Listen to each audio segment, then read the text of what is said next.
Hello everybody, it's so nice to be with you after quite a break, and I'm here not with a pull list but a haul around the world where I am located in New Zealand because it is me, crisis. You're not having a crisis except for me. I mean, you might be having a crisis, one never knows right now, in these trying times, and when I say trying times, I'm referring to me training for a triathlon. That's what I've been doing, not reading comic books and not really doing a whole heck of a lot else, a whole lot of heck of it anyway.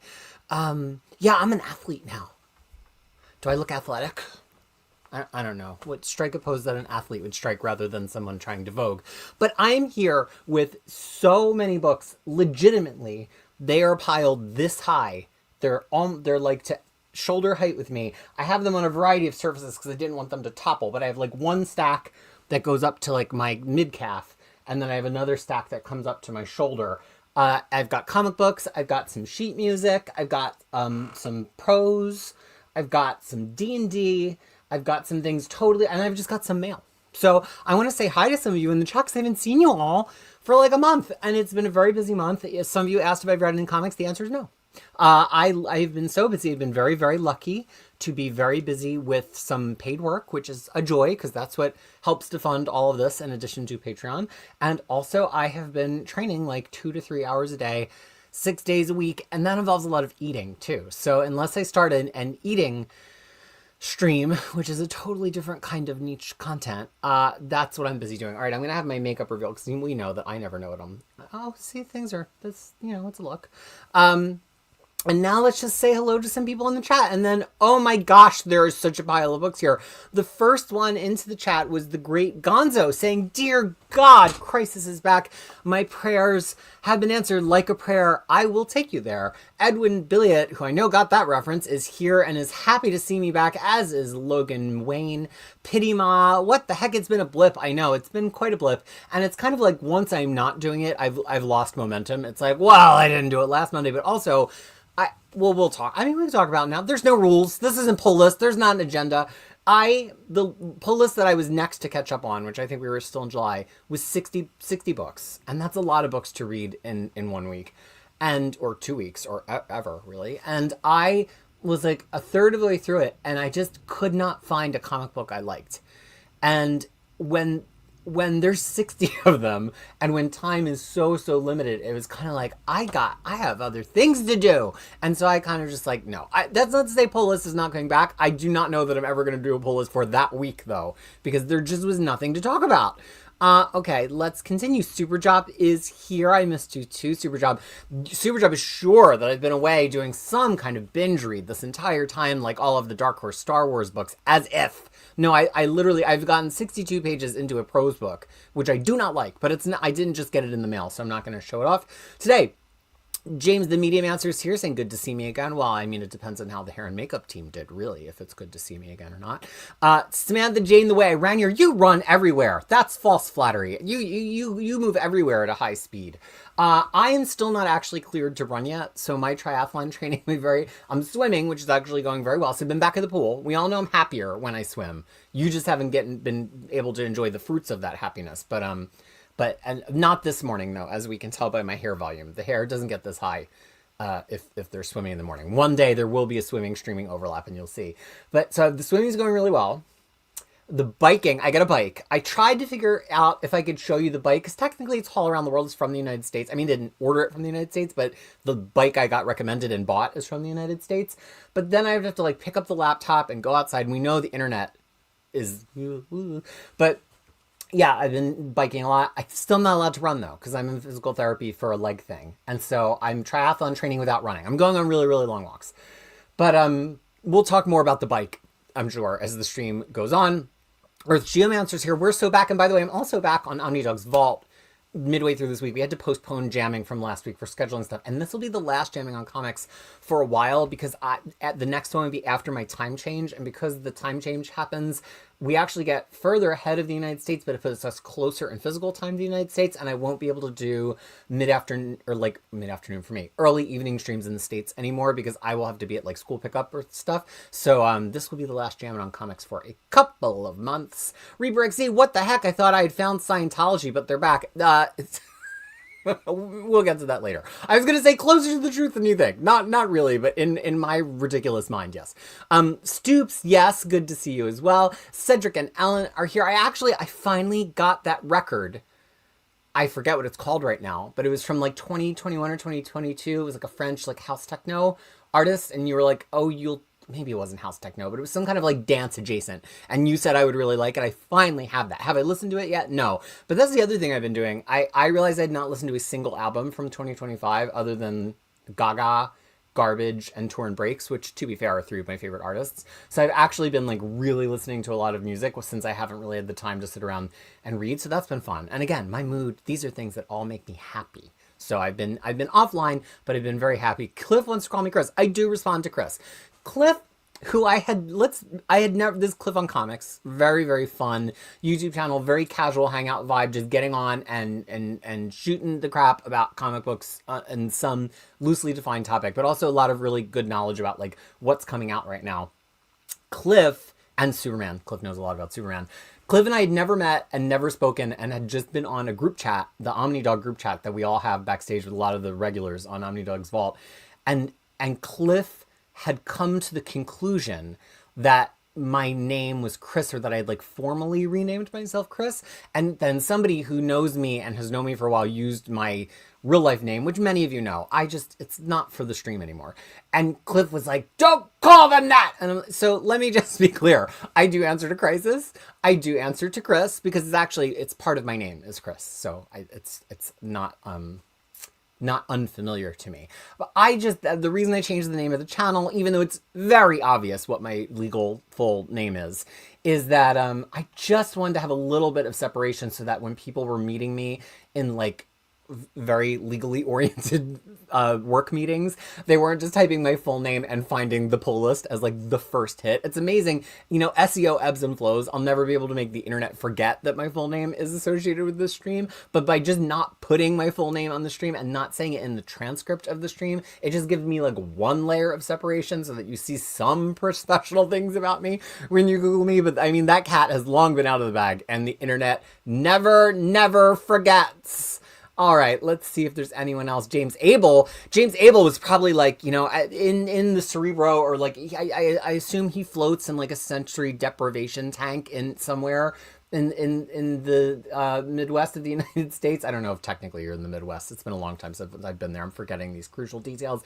And all of a sudden it's like, and he's like, hold on. Somebody's streaming. One of the extended near mint condition family is streaming. It's Crisis is streaming.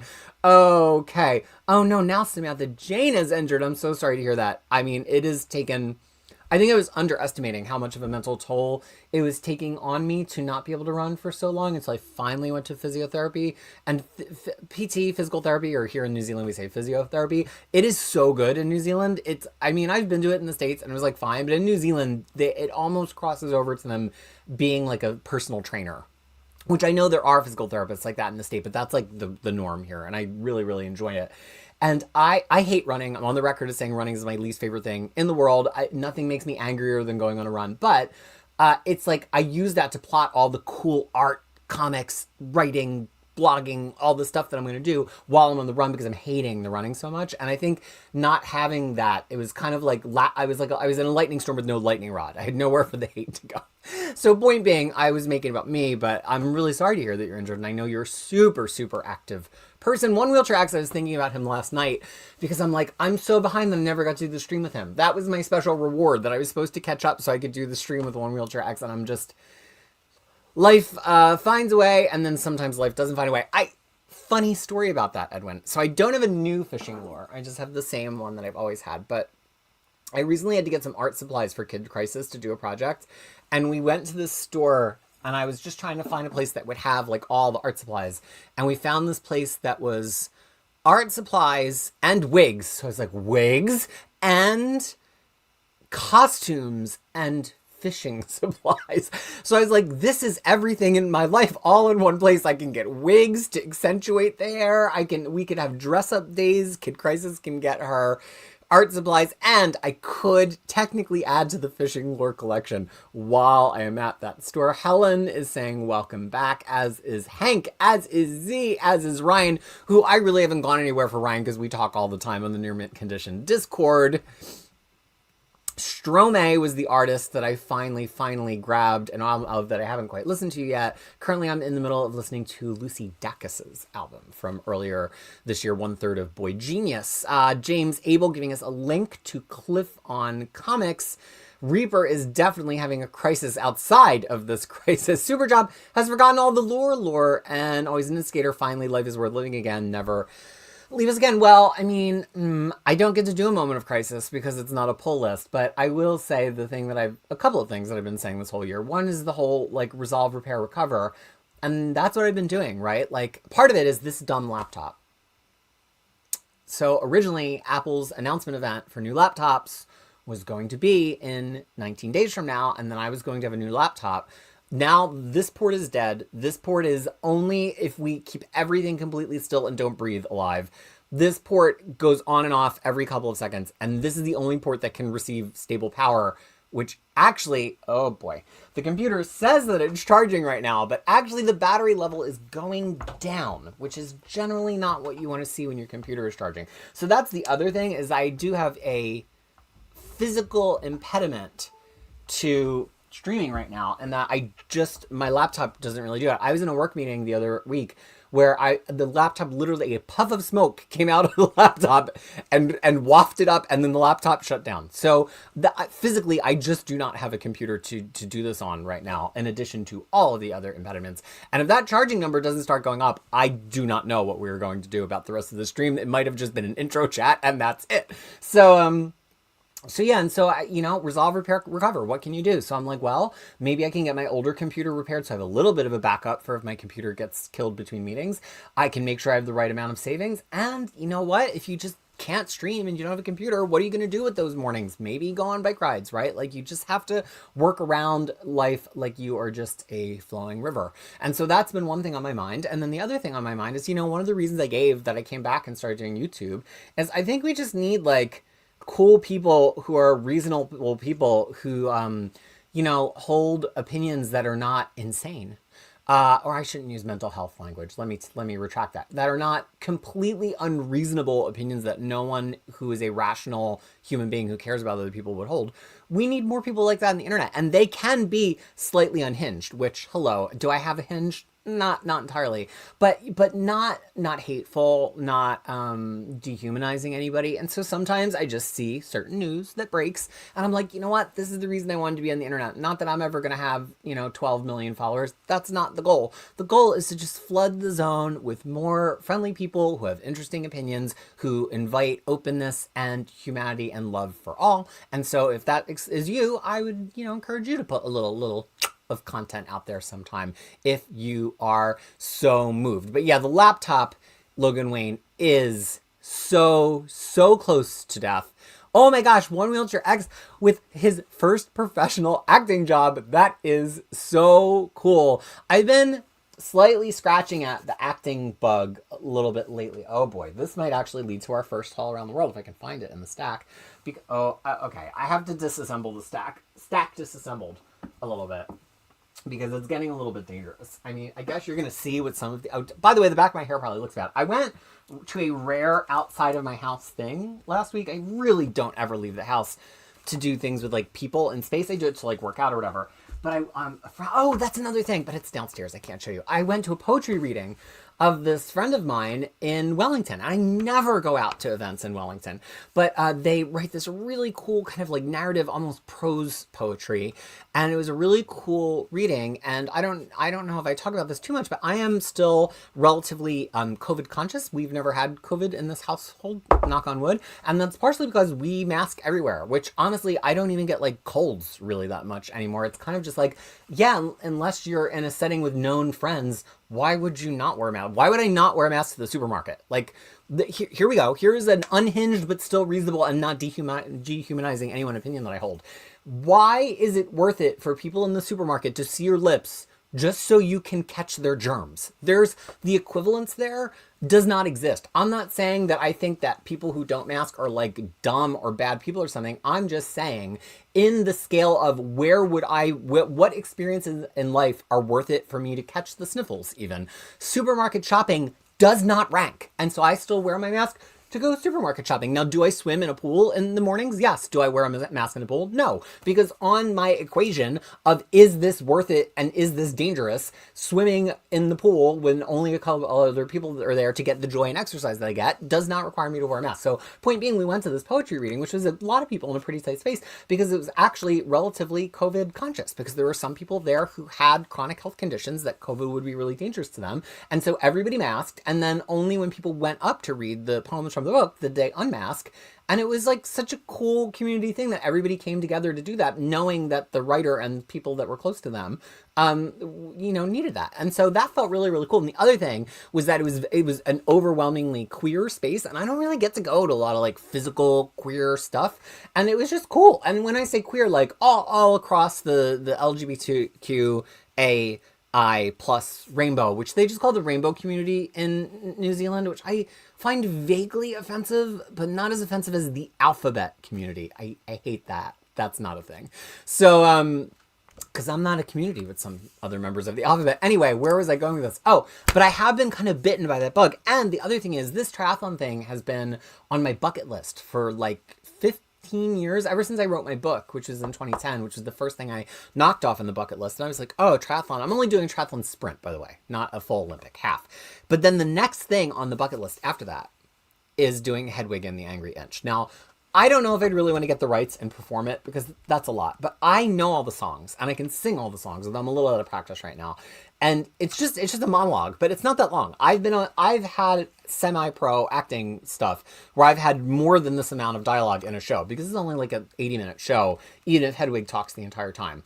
So I'm trying to, and I have a very specific way I want to stage it. I've always had it in my head now for almost 25 years since I've seen the original movie, but it started as a play. It was an off-Broadway play, and then later it was brought back and made a Broadway play in 2015, which I actually saw with John Cameron Mitchell, who is the originator, even though that was headlined by and a Tony was won by Neil Patrick Harris. But John Cameron Mitchell, a number of other people did that run of the show as well. But so I've always, there's one, I used to have a script book of it. Actually, it might be right off camera somewhere. Oh, it's in the other room. And if I would go on a plane ride, I would just sit there and see how much I could memorize in one plane ride. But this is like the official script. So I'm trying to think about how I could actually achieve that. And do I really need to do it physically? Could I just do it as a one-time stream? But of course, with performance stuff, there's rights issues. Like I would still need the rights to all the songs and stuff. So I don't want to do it illegally. Artists deserve to profit and live. And so I would need to figure out an appropriate way to do that. But I'm showing you the back of my hair. So, oh, right. That's what I was trying to talk about. You can tell that the ADHD is strong because I haven't had to talk to you for a while. So I was in the front row of this poetry reading. It just happened to be where I sat. And I am so used to getting ready for you that my hair, this is a little vague and crazy today, but that's just because I forgot how hair works. But it was really cute and curly because I'd been like in the pool, but then it dried and it was all in my little bun. And so from the front, I looked like supermodel of the world. And then one of my family members behind me was like, you haven't seen your hair from behind today, have you? And I said, I never see my hair from behind. I'm here just serving face and hair, front of hair to frame face. And they're like, well, the back of hair is not that impressive and you're sitting in the front row right now. So point being that, much like Ace of Base, don't turn around because then you'll see the back of my hair.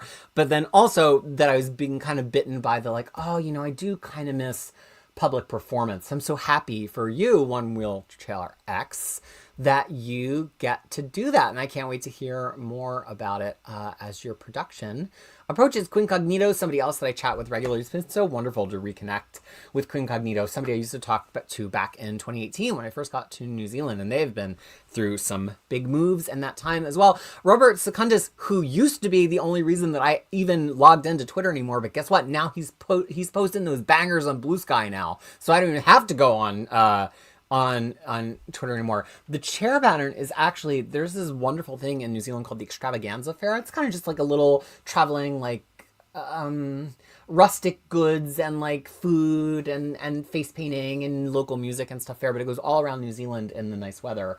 And one of the things that is usually there is a cart that has lots of Syrah.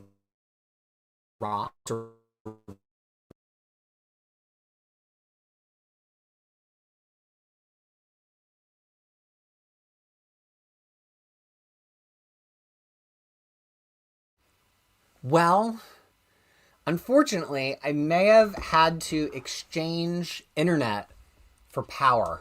There's a metaphor. So now I do think the computer will charge, maybe, but I don't think the internet's going to be that great. So I'm probably really blurry right now. Let me see what I can do. This is why we're not doing pull list. I do not have the wherewithal for this struggle every single week.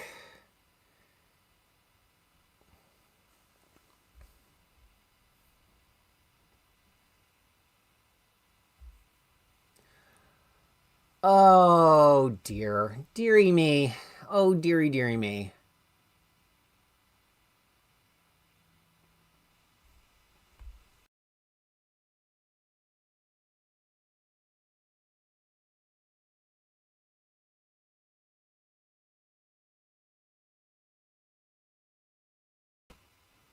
Okay, that might be better.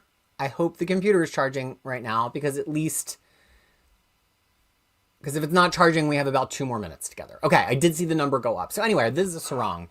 Let's look at another book. So this is Spawn Compendium number 3. Spawn Compendiums are color collections of Spawn, and they are paperback, and they are big chonkers. And there's currently 7 announced. I think 7 comes out in a couple of months.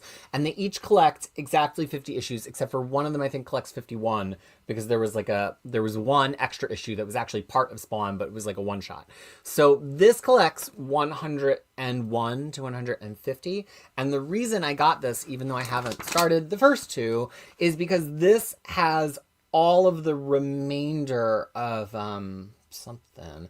This has the remainder, I think, of Todd McFarlane as the full-time writer. I don't know. I'm making some shit up right now. No, I think it's that this is directly following Greg Capullo's run on it. And so this is like up to 150, which takes us through, I think, almost 2,000, I want to say. And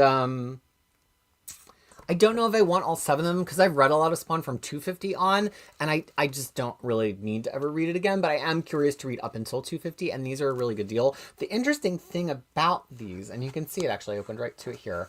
By the way, the reproduction is pretty good. The paper is actually pretty nice for a compendium. The blacks are really, really black.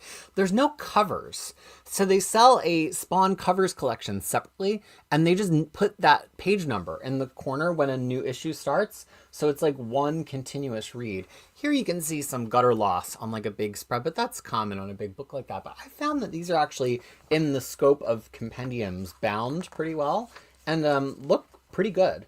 So I feel like so even if they have a facing page, they'll just put the Spawn pattern on that page, and then the next page starts with just a little bubble of the page number. So I don't know if I'm going to get 4 and 5 to take me to 250, but they've announced up to 7, which is going to mean we have color compendiums up until Spawn as of like a year or 2 ago, which is pretty wild how aggressive they are continuing to collect it. Todd seems to have really gotten the message, because I have another, actually we'll just do this right now, I have another Todd compendium right behind me. He really seemed to have gotten the message that like part of the reason people weren't reading Spawn was like there was no way to, there were no collections of Spawn, there was nothing to collect, and comic readers don't just want the single issue, they want to catch up, they want the books, they want the bookshelf. And I think he kind of came to that realization in part in an interview on Near Mint Condition, if I'm not mistaken. And so now he's just like flooding the market with lots of cool Spawn stuff, including a compendium of the original Sam and Twitch. So a lot of this has never been collected all in one place or at all, actually, before, if you look at my Spawn guide. So this is the original Sam and Twitch 1 through 26, Sam and Twitch Case Files Sam and Twitch 1 through 25, and Sam and Twitch the Writer 1 through 4. So that's 55 issues. It is a big chonker. And this has a lot of writing in it by Brian Bendis. So Brian Bendis wrote the first 19 issues of Sam and Twitch, which is part of why people were really into it at the time. Then Todd McFarlane wrote it, and then Mark Andreyko wrote Case Files. And I really like when Mark Andreyko writes in the Spawn universe. So I just want to see if this has the covers or not, because The Spawn one doesn't have the covers, but that's partially because they do publish Spawn covers in their own separate book. But no, this is in the same style. And this is really dark, so I don't know if you're going to be able to see it. But it still has the issue numbers in the top. Now, I wonder if they have the different series names alongside of the issue numbers. It does, but actually, it's cut off at the top. They ran it too close to the margin. Do you see that? It says case files, but it's cut off at the top. Now, you've heard me talking about the current Sam and Twitch series, if you watch Pull List, and you've been hearing me whine incessantly about the style of the lettering layout. Here it is happening just like that almost 25 years ago, so it's been happening like that for a long time. But this is, I have to go and look at the Spawn Guide one more time, but this is really just about everything Sam and Twitch that was in the past. So again, Todd McFarlane, go and look at the Spawn Guide. It is open to the public. We're getting, and it's pretty updated. I think I updated it last like in April. So it's like only things that have been announced since April won't be in there. We're getting really close to total coverage of everything Spawn before 2020, which is amazing. Logan Wayne saying, I still mask too. I get funny looks and even comments sometimes. It's like people have completely forgotten. Yeah. And I just think, so, you know, in this marketplace of ideas, some ideas are not really debatable, like people's humanity, or that everybody of all races have the same mental capacity to learn and be successful. And yet some people treat those things as if they're debatable. And they say, debate me. There's two sides. No, there's a side and then there's bigotry. There's not two sides. Mask wearing is something we can actually have a discussion about. Must everybody wear a mask? Should everybody wear a mask? That's a thing that we could just have an open discussion about. But I think it's to do with your comfort level and your risk, right? And like I said, and I totally respect people who make either choice. But then I also hear a lot of people who are like, oh, I just went on a long bus ride and now I have COVID. It's like, well, was it more worth it for people to see your lips on the bus ride? Or was it, and to have COVID? Or would you have preferred to maybe just not show off your gorgeous lips shape on the bus ride and maybe not catch COVID? But that is your choice, and that is a discussion we could have because it's not discussing the existence of someone's humanity. See how that works? So there are two sides. Yeah.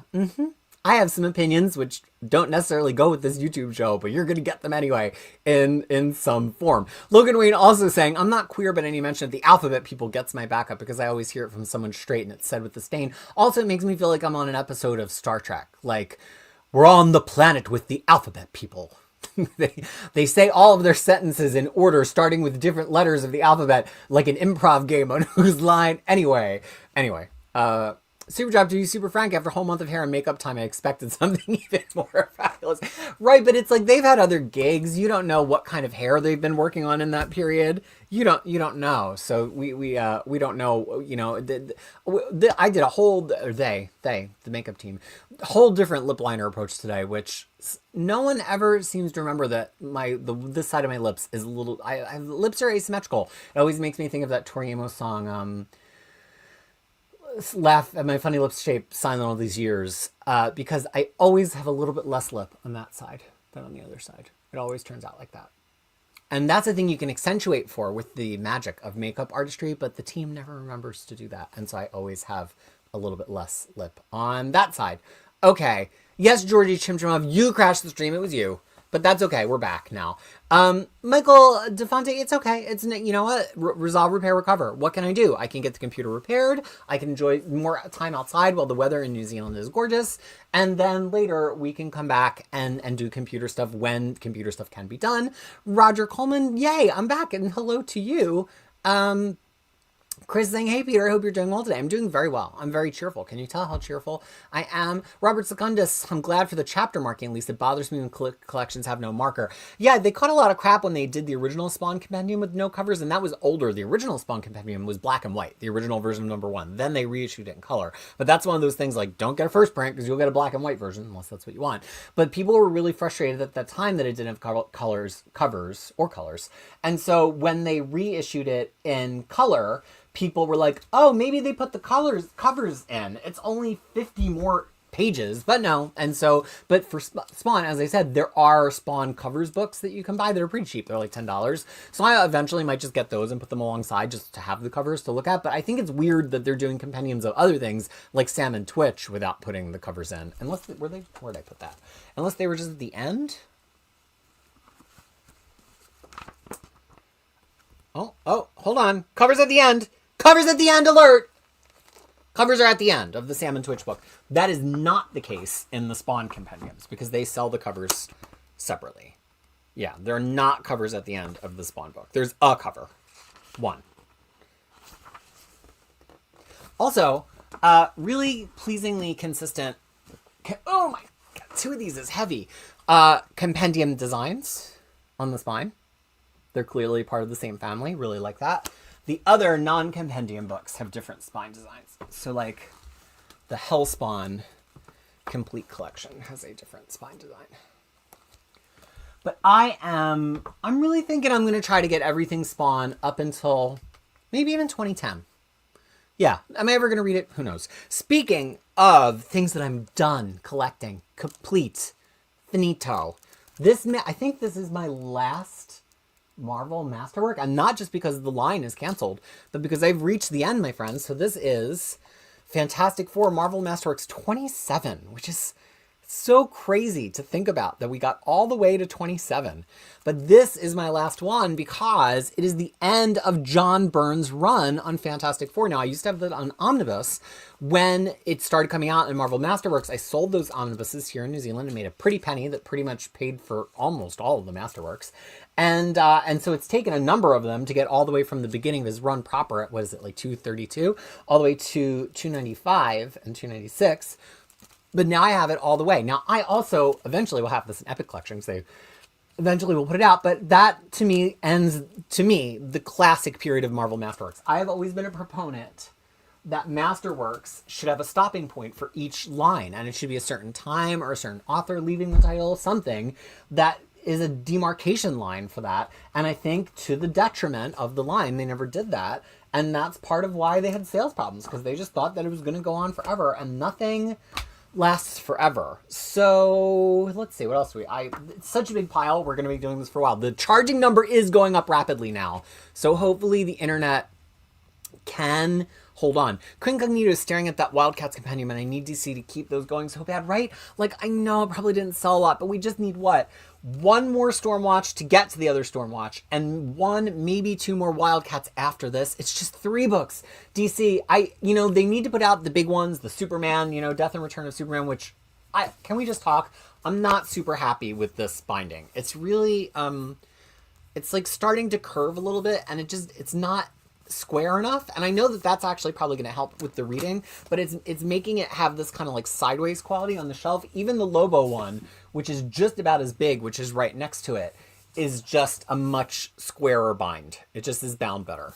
So that is my concern with the compendiums. I really thought at one point, I'm like, I'm going to get them all. I really am going to get every single compendium. It's so cool. We're going to just put them all on the shelf. But like, I just don't think the build quality is that good. And as somebody, and I get why, because compendiums are kind of just to like, read and read and read until they fall apart. They're not necessarily the thing that you want to keep for eternity on your bookshelf, but I do want to keep things for eternity on my bookshelf. Anyway, the point being, things like Superman or like Jeff Johns' Green Lantern, they're the big profit leaders out there. And if they put out enough of those, maybe every 2 years we can get, a Wildstorm one. Maybe. Would I do a monthly highlight streak of the 4 or 5 weeks of books you've read? If I had read any books in the last 5 weeks, yes. This is not going away permanently, but now it's starting to feel like, oh my gosh, could I ever catch up? Nor do I want to particularly catch up on that 1 week. So it's just gonna need to take a different format. Resolve, repair, recover.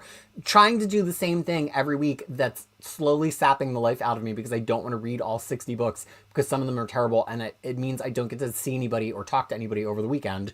Maybe is not the best plan. Robert Segunda saying, it's so fun when you're here in the comments. You know how much I enjoy you, Robert. Brian Michael Bendis, the comic writer, that Bendis. Yes. Did I say something different? I don't know. Okay. Jean Remy is saying, hello and happy to see him back. I'll try to catch the stream after work or catch me on the replay. Have you ever read or heard of the Boom Studios Power Rangers comics? I have, Chris. I tried reading some of them at the beginning of some big storyline that somebody really enjoyed, but I have no affection for Power Rangers, which is funny because I remember all of my friends liking Power Rangers when I was a certain age in school and talking about it on the bus every day. And I think it was just a little too like wink wink nudge nudge, this is like purposely bad campy for me at that time. I at that time I was watching things like Absolutely Fabulous. Like or like Will and Grace. Like my camp level was not at like people in colorful suits writing or fighting rubber monsters. I was looking for people abusing pills as my level of camp at that point. So I never really got into Power Rangers. I did see one of the recent movies that was not bad, but I tried reading the comics and I was like, this is just, you know how I am if you watch Pull List. I need intro boxes for every character, even in an X-Men book. Even in an X-Men book about like Dazzler and Jean Grey, who I know.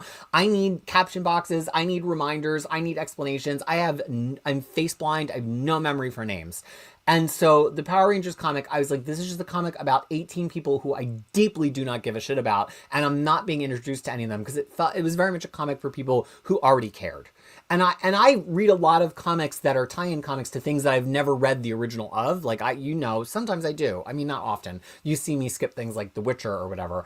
But I think that you can read a tie-in comic to a thing that you're not already aware of if it brings you along with characters. And I just never felt like Power Rangers did. But the deluxe editions are very, very nice and certainly something to check out. Omnirod saying, hello, what is my opinion on the modern era epics? Do I think this will be a good way to collect modern runs similarly to how they are for classic runs? I happen to have one within arm's reach, which is New Avengers Volume 3.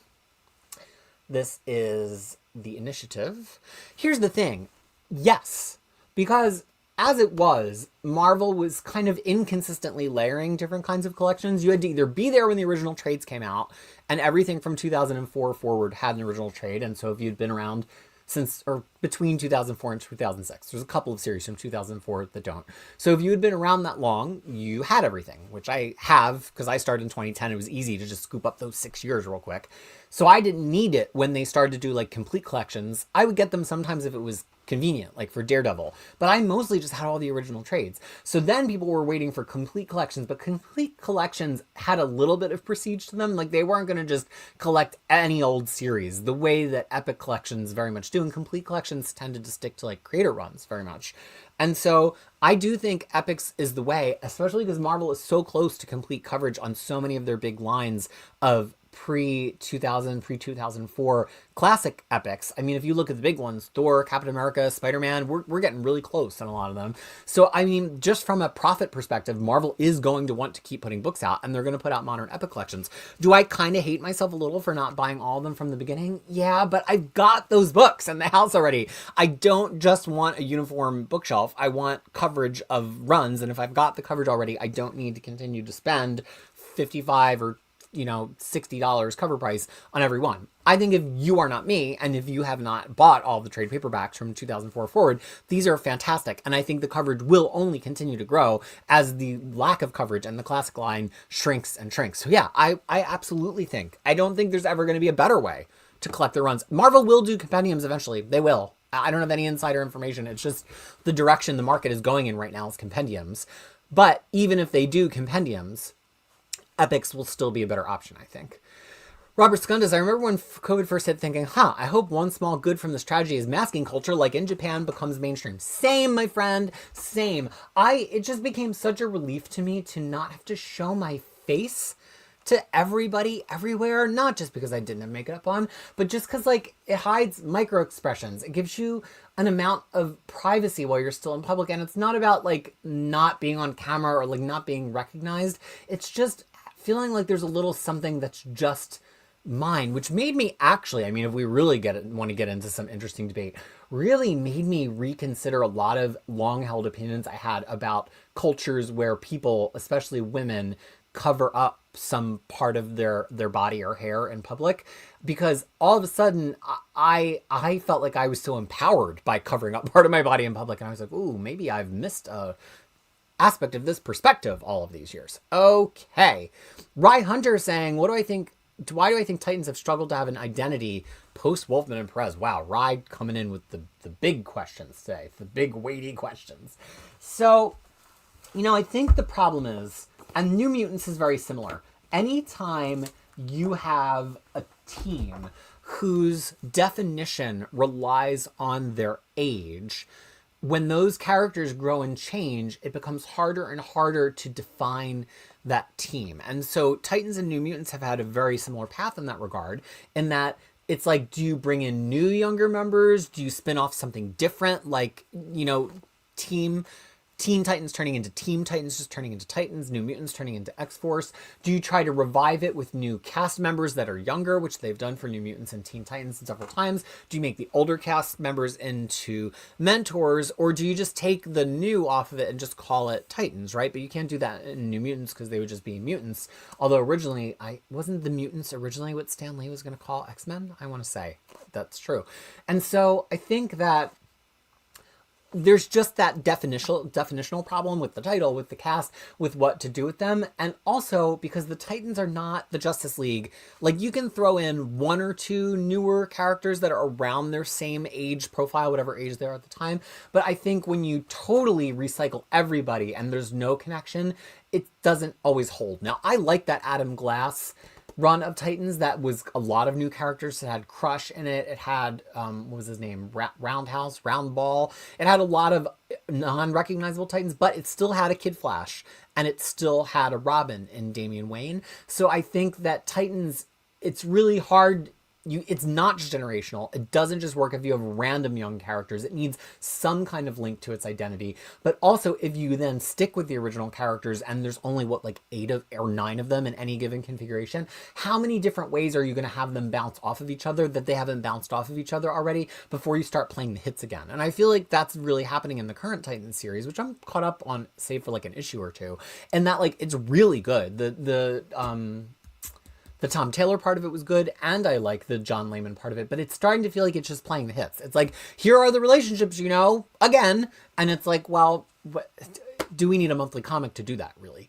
So I think it's hard because sometimes, I'm not saying there shouldn't be a Titans comic anymore, but there's never going to be a recapturing of the Wolfman and Perez, because Wolfman and Perez got to define them in their youth when they were teens. And it's the same thing with Claremont's New Mutants. It's really hard to do a definitional run with those New Mutants characters again, because Claremont got to do it when they were New Mutants. Now, I do think there have been several definitional New Mutants run since then. I loved Zeb Wells' run on New Mutants. I also really enjoyed many aspects of the Krakoa run on New Mutants. So I think magic can be recaptured. I just have not really read a lot of Titans really at all before 2011. So I can't really say how often that magic was recaptured, but that is my opinion on that. Logan Wayne saying racism and every other form of bigotry is not an opinion or debatable. I've been wanting to scream that from the rooftops this week for reasons. Yeah, you know, I'm not a breaking news channel, but I would just say, anytime anyone says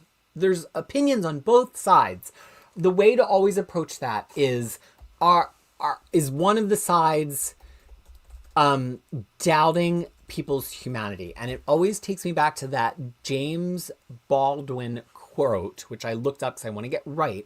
And his quote is, "We can disagree and still love each other unless your disagreement is rooted in my oppression and denial of my humanity and right to exist."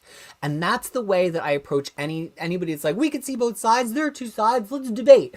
My first question is, I love debate. I love the exchange of ideas. We can disagree and still love each other unless your disagreement is rooted not only in my oppression and denial of my humanity, but oppression and denial of humanity and right to exist of anybody. If that's one of your opinions, you're not on a side, you're a bigot. And so I can't exchange ideas with a bigot. In order to come to the table, you have to not be a bigot. And I think there's a lot of discussion right now, like, but that might alienate a lot of people on both sides. No, it's going to alienate a lot of people on one side with bigots, while all of the other people on the other side are happy to come to the table because they are espousing reasonable ideas. And we're not even going to call that a side, because there are reasonable people over there, but the bigotry is not a side. And so my answer to all these, why can't we just come to the table? I would love to come to the table with anybody. I love to talk. I love to argue. And I think we should all come to the table with people. But the fundamental rule is to sit at the table. You cannot have a disagreement rooted in the impression and denial of anyone's humanity. As long as you don't, It's a table with many seats. And so that is the message I'm sending out in the world. I get to live in New Zealand where there are certainly political differences and wild things happening all the time. But I know a lot of you are in America, and it is a strange and crazy place. And just because I read the news and all my friends live there, it doesn't mean I understand what it's like to be on the ground right there. But the thing I would encourage you to do this week is to try to commit this James Baldwin quote to memory. We can disagree and still love each other unless your disagreement is rooted in my oppression and denial of my humanity and right to exist. And anytime anybody asks you to both sides or sit down and argue or exchange ideas, the line you trot out is like, I love sharing ideas unless your disagreement is rooted in the impression and denial of someone's humanity. That is the tactic I will be taking. We will see how it goes for me. Robert Secundus, I'm praying to the new internet saint to intercede on behalf of the Wi-Fi battery situation. Yeah, apparently we're really behind. Nothing lasts forever, even cold November rain. Hey, let's talk about music, Richard Bradley. Hey, says Murph. So, look what I got in the mail. Yes. I can feel your sickness. I can cure your disease. I've been watching YouTube. People, saints, true saints, are out there doing HD recordings of like every date of the Lady Gaga tour. And the tour is just incredible. The staging is amazing. I mean, it's piracy, but also if you don't have a ticket at this point, you don't have a ticket. So if you like Lady Gaga, go online and watch. Even if you skip around a little to the songs you really like, the staging is just amazing. The staging she does for Perfect Celebrity is, I can't decide if I like it or not, but it is unlike anything I've ever seen anybody do on stage. So this is a piano book to all of the stuff. And it's funny, Kid Crisis is in music theory lessons right now, and she's learning about key signatures. And I was trying to explain key signatures to her, and I got to 6 sharps, and I said, nobody wants to play in six sharps. And so anything that's in 6 sharps, usually it's just written to the next key, and it says, this was recorded a half step lower. And Killa, surprising, is, see that note? Recorded a half step lower, because is it in 6 sharps here? No, it is in C here. So, which means a half step lower, because it means it was played in B. Don't make me do circle of fifths live on the show. That's only for when Max is in the chat. But anyway, I've really been wanting to cover these on stream. I had Perfect Celebrity worked out even before the book came out. But then we get into like, is the stream going to get demonetized? Am I going to get a copyright flag? And I'm here to talk primarily about comics. So I don't want to like introduce too much complication into things. But I really do want to find a way to do that that's just not complicated. And other people do that. So I think I just have to talk to other people who like play acoustic covers of things. Superjop has 0 affinity for Power Rangers, but those deluxe editions, there is... that'll be the next thing I show then. I do have some things where I just see the nice version and I'm like, I've got to have that. Richard Bradley, my pile of unread trade paperbacks is nearly as tall as my sofa seat. I do need to dig into it a bit. Same. Robert Secundus saying it might not get you into Power Rangers, but Shin Ultraman is great. Enter the broader genre of people in suits fight rubber monsters. Yeah, I just, there's only so many hours in the day, Robert. Like there's many things that I love, and I think now with the triathlon training right now, I'm realizing my big mantra offline lately has been, if not now, when? And that's what I've been thinking about all these books that I've wanted to read, both prose books and comic books. I have, famously this list of all of my runs that I've wanted to read that I'm going to come on and do a video about eventually. Maybe on my birthday I'll do it or something. But it's 24,000 single issues that I want to get to, which even at my top reading speed would be 6 years of reading nothing but those. And so at a point, I think you get to a point in your life, and I don't think it's an age thing. I just think it's a tipping point where you're like, ooh, you know what? That's probably not going to be for me. I'm probably not going to watch all the Godzilla movies. It's probably never going to happen. Not because I hate Godzilla, but because time. Am I still of the opinion that the current Uncanny X-Men is abysmally bad? Yes. Yes is a full sentence. Oh, Tran, so good to see me back, Crisis. Thanks. And it's so good to see you here in the chat. Rye Hunter saying, Titans are my jam. I hate to see them struggling. That is me with X-Men. Cedric and Ellen, my only single issues collector. Trades were a rarity when I started collecting. Well, I mean, I have 24,000 single issues downstairs. But no, I guess a lot of that is trades that I've counted as single issues. But I assume a lot of people read in singles that watch this channel because it's primarily a pull list channel, and a lot of people's pull lists are singles. Quincognito is saying, I was getting issues way back in the day when I started reading, and in college I was picking up a lot because it was the only way to read so many runs. So glad to be out of that. Me too. Super Drop Roundball, I don't know, what was his name? Roundhouse, House Ball? He wasn't Goldball because that's an X-Men. I liked him. I love that Adam Glass Titans run. That could have gone on forever. Because it was grounded enough that it was related to the Titans that we knew, but it was all new characters with different relationships to bounce off of each other, and they were fun and different powers. And it goes to show, I do not mind if you bring in new characters if there's actual tension, even if they have totally weird powers. I would compare that favorably to the total garbage bin that is the Gail Simone Uncanny X-Men run that is trying to do this thing to balance established characters with new characters, but the new characters feel so fake and flimsy and their powers make no sense, and then nobody gets enough time. Like, that's the bad execution of the thing that Adam Glass actually did well in Titans. Gail Simone always catching strays on this channel. Chris saying, also, Peter, can I give me a rundown on what the deal is with Angela? I heard she was once a Spawn character, but now she's a Thor character. What happened there? Okay, put a pin in that for 1 second. I'm going to show the book that's in my lap so I can get out of my lap, and then we're going to come right back to that, Chris. So speaking of things that I finally could not resist anymore just because they're collected well, the thing about this is Lucifer, Volume 1. I have Volume 2 down here, too. I'll pick it up in just a minute. I've had these in my cart for like a year and a half, and they briefly went out of stock, and I panicked, and I almost got one for like $400 in New Zealand. And I said, you know what? I have all the trades already. In fact, there's probably an older video on this channel of me opening a box where I ordered the trades, I think. And I have not read them yet.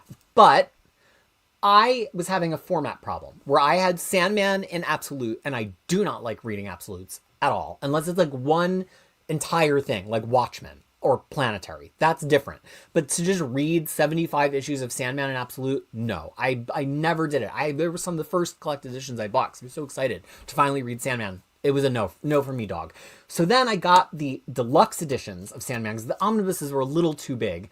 And all of a sudden I was flying through it. So I wanted to get Lucifer in a form factor to match Sandman. And not for nothing, but I think that books that have this on them, forward by Neil Gaiman, may not be getting reprinted as much in the near future, and so I felt the need to grab them while I could.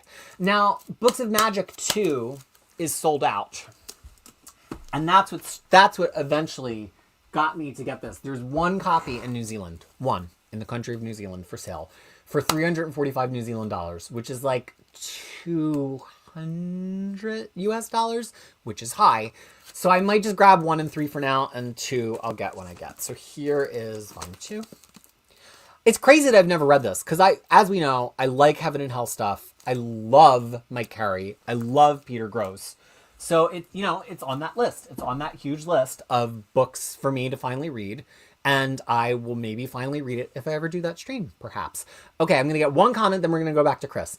Georgie Chimchimov saying, I finished 2010s Inhumans using the reading order on my website outside of Black Bolt and the Death of Inhumans. It was quite good, except every single interaction with the X-Men. Yeah, people talk so much trash in Inhumans, and I think like anything, once a narrative takes hold in fandom, it's really hard to paddle against the narrative. And the narrative became, Inhumans were dumb, why did we do that? That was pointless. But no, there are a lot of great Inhumans comics. There were cool things happening. Charles Soule did a lot of good stuff. Al Ewing did good stuff. Hickman set them up for good stuff in his Fantastic Four run. It just kind of petered out, and it never caught fire in the market. But just because something didn't catch fire in the market at the time never means that the comics were bad, you know? So I actually think there's a lot of good Inhumans, and I enjoyed a great bit of it. Yeah, okay. Now we're going to talk about Angela. Usually, I get to say that I love this glassware that I have from Pepper Raccoon, and I also have my little Queer AF pin that is always in the background.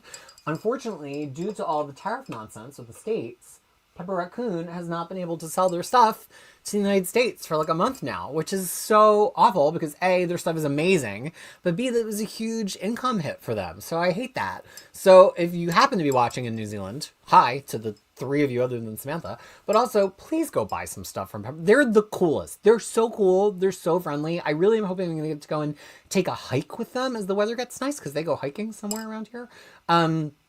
But yeah, I'm really starting to appreciate local artisans in a way that I didn't always in the States, because I was a slave to just getting stuff on Amazon all the time. And I just like find your local people who make cool pins. Find your local people who make cool stickers. What do you like? Coasters? I love coasters. Find the people that make the coasters. Go to the cool craft markets in your area and like appreciate that. And they probably have online presences, but like spend your money in a way that like helps your local people do the art that they want to do. If you've got, even if you just got $5, you literally have $5 to spend this year. I'm sure there's some cool little kooky craft fair at some little high school gymnasium in your area where there's some local person who's selling their like crocheted beer cozies, and you could have that instead of buying one off of like some big website. All right, let's talk Angela. I do have a guide to Angela. I'm incredibly confident in that guide because I truly looked through every Angela issue ever. Angela was part of the definition of what Heaven was in Spawn comic books, and she was co-created by Todd McFarlane and Neil Gaiman.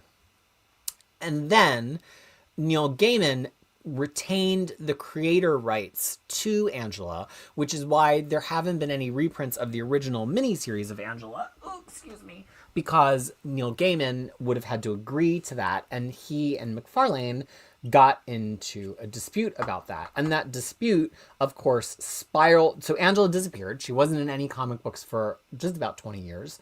And that dispute spiraled into other things where they had a shared understanding or dispute about rights, which included Miracle Man. Eventually, Miracle Man, it turned out, wasn't owned by anybody who thought they owned Miracle Man. It was actually still technically originally as a trademark, not the Gaiman issues themselves, but Miracle Man, owned by, I believe, McAnglo, although I explained that better in my Miracle Man guide. And so Gaiman came to an agreement with Marvel on Miracle Man to continue working on Miracle Man and for Marvel to reprint his Miracle Man stuff, but then also for Angela. And so Marvel, as like a big splash, brought in Angela to their universe at the beginning of the Marvel Now period in 2013. I'm trying to think of that. I think it also was one of the outcomes of Age of Ultron. I'm trying to think because she pops up in like Guardians of the Galaxy issue 4 or 5, and Guardians of the Galaxy was a pretty early launch book, but Bendis was also writing it, so he might have also already known that it was going to result as the outcome of the Age of Ultron. And so then we had Angela in the Marvel Universe, and in the Marvel Universe, Angela is a child of Odin. Well, it's a little more complicated than that. And honestly, she's been used really well. If you read through all of Angela's appearances, which I do have in perfect order in that guide because I looked through every single one of them for the guide, her story is great. It's cool. It makes sense. There's this whole other realm, the 10th realm, that has this version of angels. Are they necessarily biblical angels? No, they're angels in the same way that the people in Asgard are gods. And it's really well executed. So she is technically still a Spawn character. I think canonically, technically, that same Angela and those same angels, they all have the ribbons and stuff because that's part of Neil Gaiman's creation. I do think technically that's still her history, but that was some other universe that she was, that realm flirted with and aligned with at some point. But now she is in the Marvel Universe. So yeah, really, really interesting. Oh gosh, I guess I'm going to have to put my glasses on if we're going to do more. Rye Hunter thinks Supergirl would be a good addition to the older Titans. I agree. And I think Supergirl is another character that now that she's not a girl, yet still not a woman, Britney Spears, I do think they really struggle with what to do with her. And I think that maybe adding her into the mix with Titans, but would that make Titans too strong? Like, yeah, they've already got Donna Troy, but like they don't tend to have a super character on Titans. So that is a little bit different. Quinn Cognito's hot take is Titans were never all that good. Whoa! Hot take! Okay. And then we get up to people who are talking about my James Baldwin quote. Logan Wayne Baldwin is my favorite writer. Love that quote. Stoop saying it's very strange here in Florida. Ryan Wilson says the problem, people claim you hate them and are a bigot when you aren't. Well, and again, I just think this is gonna be my new resolve, repair, recover. All you have to do to come to the table and have a discussion is not deny anybody's humanity. And so I heard somebody this weekend, I was in one of these conversations on the internet, and they were like, well, what if you don't believe in it? I'm not going to get it. There's a comic show. I'm not going to get into all the details. I could have a separate show about politics. Robert Secundus could co-host it with me. And I said, you can't not believe in a person. They're not Tinkerbell. They're not going to go away if you don't clap hard enough. So in order for me to have this conversation with you, I'm going to need you to acknowledge that their identity exists. And then I got this comment of like, well, that's categorically, I was like, no, No, we're not doing that. I'm not having this conversation with you. You can acknowledge that their identity exists in the world and they deserve to be a person with rights, and then we can have a conversation. So I do think that people are like bigot. Like, I'll be like, I'm not religious, which actually I'm a little bit more religious than I let on, long story. And people are like, bigot. I'm like, whoa, whoa, whoa. Not believing in a thing you believe in that's not anybody's humanity does not make you a bigot. Not liking ice cream does not make you a bigot. Not liking X-Men comics makes you a flat scan, but not necessarily a bigot. So I do think it's like a reclaiming of terms. Like, we have to just very calmly and coolly and collectedly and with no ire attached to it all, just be able to say, oh, I'm going to need you to acknowledge their humanity in order to have a seat at the table. Hey to James, the media announcer. Elon Reese saying, what does Logan Rain recommend of James Baldwin? Ooh, yeah. Definitely recommend that, and I will get that on. Okay, there's so many, you guys are leaving so many cool comments. So here's another book. You know that I love this. So I tracked down the only copy in New Zealand of the first volume of Kea, because Kea, I don't know, by Wes Craig. I'm obsessed with this. You've heard me talk about it. It is so gorgeous. It's one of my favorite ongoing Image books. It is got shades of Bone. It's got shades of Saga. It's really, really incredible. I cannot recommend it highly enough, especially this first collection is like a 5 out of 5. It's the only copy in New Zealand. And you know how I am about my book. Do you see that? Do you see? It's crinkled. Do you see the crinkle? But it's the only copy. It's the only copy, and it's not an iced tea anymore. I'm sure they'll reprint it because Image does reprint their number ones. And if they do, I'll probably get another copy and then I'll donate this to the library or something. But I just wanted it physically, and I immediately gave it to Kid Crisis, and she loved it. So the next time I make an IST order, and hopefully they remain in stock, I have to get volumes 2 through 4. Logan Wayne said Stan was originally going to call them the Mutants, but Martin Goodman said nobody knows what a mutant is. See, I knew I wasn't just making up. Top 5 songs of Mayhem. Well, we all know that I actually want to do a rank every Lady Gaga song stream, but who would watch that? Only you and Samantha. Top 5 on Mayhem. Obviously Perfect Celebrity. Vanish Into You, which I did not like to begin with, but now the Saw Your Face in Mine. I love that. It starts in a D. It's kind of the year of the soprano in pop music. I was just talking about this with a friend. There's so many high, breathy singers, and not just breathy, high, powerful singers singing in mixed voice, which doesn't always hit in pop music. But Gaga just coming out there. The version of Vanish Into You that she just did on this Colbert Report last week is one of the best Gaga performances I've seen ever. And I've seen a lot of Gaga performances. I've been there since not day 1, but like day 4. Totally amazing. So Perfect Celebrity, Vanish Into You. I like Kill It because it's clearly based on David Bowie and like sounds like Fame.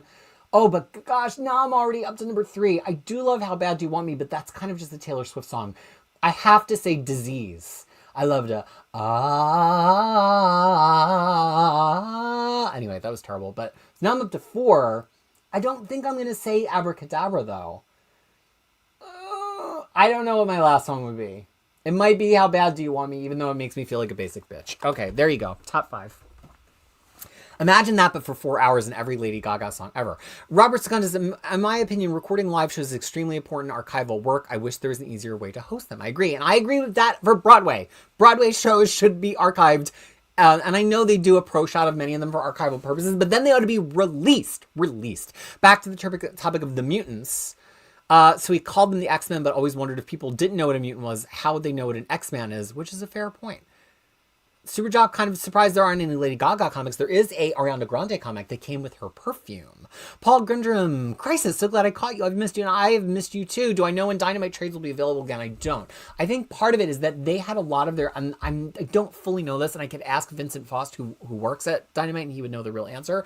But my read on the situation was that a lot of the time that they would re-solicit trades over and over again is because they had shipped all of their trade stock to Diamond. And so they would periodically just pay the relist fee to get all of the trades relisted. And that was a huge part of how they profited. They would just sell another couple $1,000s of trades every time they would relist them all. And that would be a cash infusion for them because they had already fronted the money and long since paid the money for the trades. So it was almost kind of like a little cash button that they could tap. Like, ooh, need cash? My dad used to say, go tap Mac, which I guess was when ATM machines were a Mac, which was a branded machine. You'd say, go tap the Mac machine.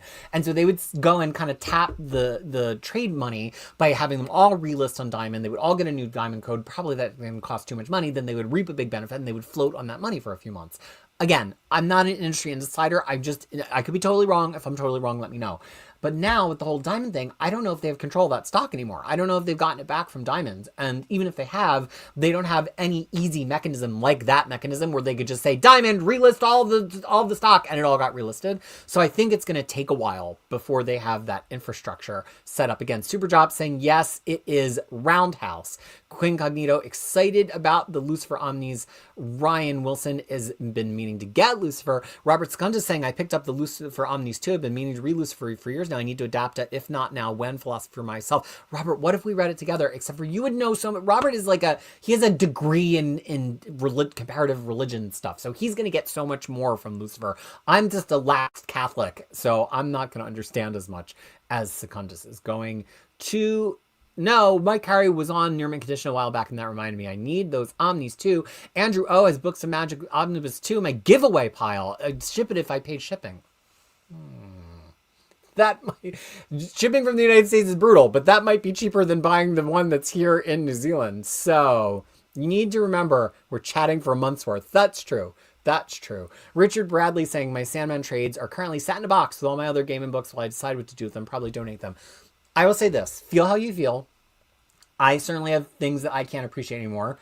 His now ex-wife, Amanda Palmer, I was a huge fan of. I've been to so many of her concerts. I invited her to my house at one point. I don't know that I've ever met her, but I've been like shoulder to shoulder with her. I just can't enjoy her stuff the same way anymore. And that's fine. I think part of it is her stuff was so immediate and personal. And now that I have a different opinion about her, which to be fair, I started forming long before the game and stuff came out, I just can't enjoy the music the same way because she is so intent on writing herself. It's different than David Bowie writing about Ziggy Stardust, who's not literally him. Amanda Palmer wrote about her life a whole lot. Neil Gaiman, there are so many people other than Neil Gaiman who worked on Sandman, and I know it's still his vision, and I know it's still his Sandman. But if there is something you love about those comic books, then you still love that thing, and that was the work of artists, letterists, colorists, editors, Dave McKean on the covers, and that doesn't get erased just because Gaiman did bad things. But that's the truth for anybody who does any kind of bad thing or turns out to be a bigot. Logan Wayne giving us the down low on James Baldwin. So my favorite fiction book of his is If Beale Street Could Talk, which was also made into a beautiful film back in 2018. I also like Giovanni's Room and Go Tell It on the Mountain. For nonfiction, The Fire Next Time is my favorite and an absolute must. It inspired journalist and former Black Panther writer Ta-Nehisi Coates' Between the World and Me. I could stand to own some Baldwin. I've only ever read some essays. Does Angela appear in the Aaron run at all? It's happening parallel to that run, and Aaron and Al Ewing co-wrote the 10th Realm miniseries of Original Sin, which is what connected Angela to Thor in that period. But Angela never directly appears in Thor itself, I want to say, prior to Secret Wars. I think after Secret Wars, when Jane has the hammer, there's one arc in Asgard where Angela does pop up, but she got used a little bit more in Cates's run on Thor. I could be getting that a little bit wrong, but that is what I recall. Speaking of writers we love, this was the one Ursula Le Guin book I had been missing. It is called Ursula Le Guin Dancing on the Edge of the World. And it is a collection of non-fiction essays of Ursula Le Guin's. So there's this beautiful set of American Science or American Library hardcovers that I have of all of Ursula Le Guin. I got it earlier this year. I should have done a haul around the world on it. But then she's also done so much nonfiction and also poetry that, and some of it you can't just get. Some of it was like articles back when sci-fi magazines were a thing and all these writers just wrote for sci-fi magazines and that's how they made a living. But a lot of her major works are collected in a series of 3 books. And I really wanted them all in hardcover because I have just about all of Ursula Le Guin in hardcover. But this one is I could only find it in softcover. But this is the only that I've been missing. So unless they print more stuff that has never been collected in book, I now have everything by Ursula Le Guin. So it has her talks and essays, and then it has reviews by her, which is so interesting. She reviewed Close Encounters, Star Wars, and the Tertium Quid. So that's interesting. I want to read Ursula Le Guin reviewing Star Wars. Famously, I've been reading her The Dispossessed for like 2 years now, and I'm a pretty fast reader, but I'm so obsessed with it, and the language is so beautiful that I just go back and randomly reread pages over and over and over again. And so it might be so good that I'm never going to finish it. George Chimchimov not liking X-Men comics makes you a flat scan. Does that mean I'm hating on Uncanny X-Men makes me a flat scan? No, it just means I have taste. I still like X-Men comics. I just don't like that X-Men comic. Jack Very, why can't we as a human species throughout the world simply just disagree without being violently disagreeable? Now, from your mouth to everybody's ears. Robert Scund, does anyone who hasn't read Go Tell in the Mountain, one of the greatest novels in American history? I love that this turned into James Baldwin chat. I fully endorse that pivot. Okay. Oh, Stoops. If you loved, where did I put it? If you loved Wes Craig on Deadly Class, this is the book he's always been destined to write and draw. And it's crazy because Deadly Class is so different. It's so grounded in the real world. They're very weighty, tangible, recognizable characters that to see him do a fantasy world with lizards and robots and mutants in it, you'd be like, is that really what he's meant to do? But it is so beautiful, and his sense of narrative is so strong that it honestly, I've almost forgotten that Deadly Class even existed. The emotions that he gets out of all of these different creatures, it's a very different book than Deadly Class, because again, it's a very kid I love this panel of this like lizard guy looking, making that face. Highest possible endorsement. Truly one of my favorite comic books. Okay, Reaper. Almost every person I work with is straight, white, bigoted male. I think they're good. They think they're good people, but their views and jokes are all racist, sexist, horrible, and they watch and listen only to their algorithm. Clearly, I've become exhausted trying to explain why that isn't true. I can't keep doing it for my own sanity. Am I bad for being worn down? These people are meant to be role models. Yeah, well, I mean, Reaper, I have the great benefit of not existing in the world. Like, part of my COVID consciousness, but also part of me, I work remotely with folks from the United States largely, and I work on Crushing Crisis. It's part of my job. I don't have to interact with a lot of people in public. And I do have coworkers that I'm sure not all of them agree with all of my views, but my exposure to them in social settings is so small that I barely even know what their views are. And so, I don't have any good advice for people who are in those situations. I mean, I was talking to a friend of mine who lives in New Jersey, which I think of as being a pretty thoroughly democratic state, even though it goes conservative sometimes. And they were like, Crisis, you don't know what it is like talking to people in the world right now. And it's true. I don't. So I get, all of my advice about like James Baldwin quotes and shit might only work on the internet. Robert Scund is saying, I'd love to read Lucifer together. If when you do get to them, let me know. I'll try to keep pace and we can compare notes. Oh my gosh, that'd be my dream. Do you have people, and this is not just a question for Robert, this is about Robert. Do you have people online that, like, even though they're kind of your peers and you're friends with them, you have just put them on a little bit of a pedestal because they're, like, so cool and funny? I know a lot of us feel that way about Omar, and I actually have been lucky to be friends with him. He's in the Netherlands currently, and he's going to be hanging out with Max in the Netherlands tomorrow, or maybe later today.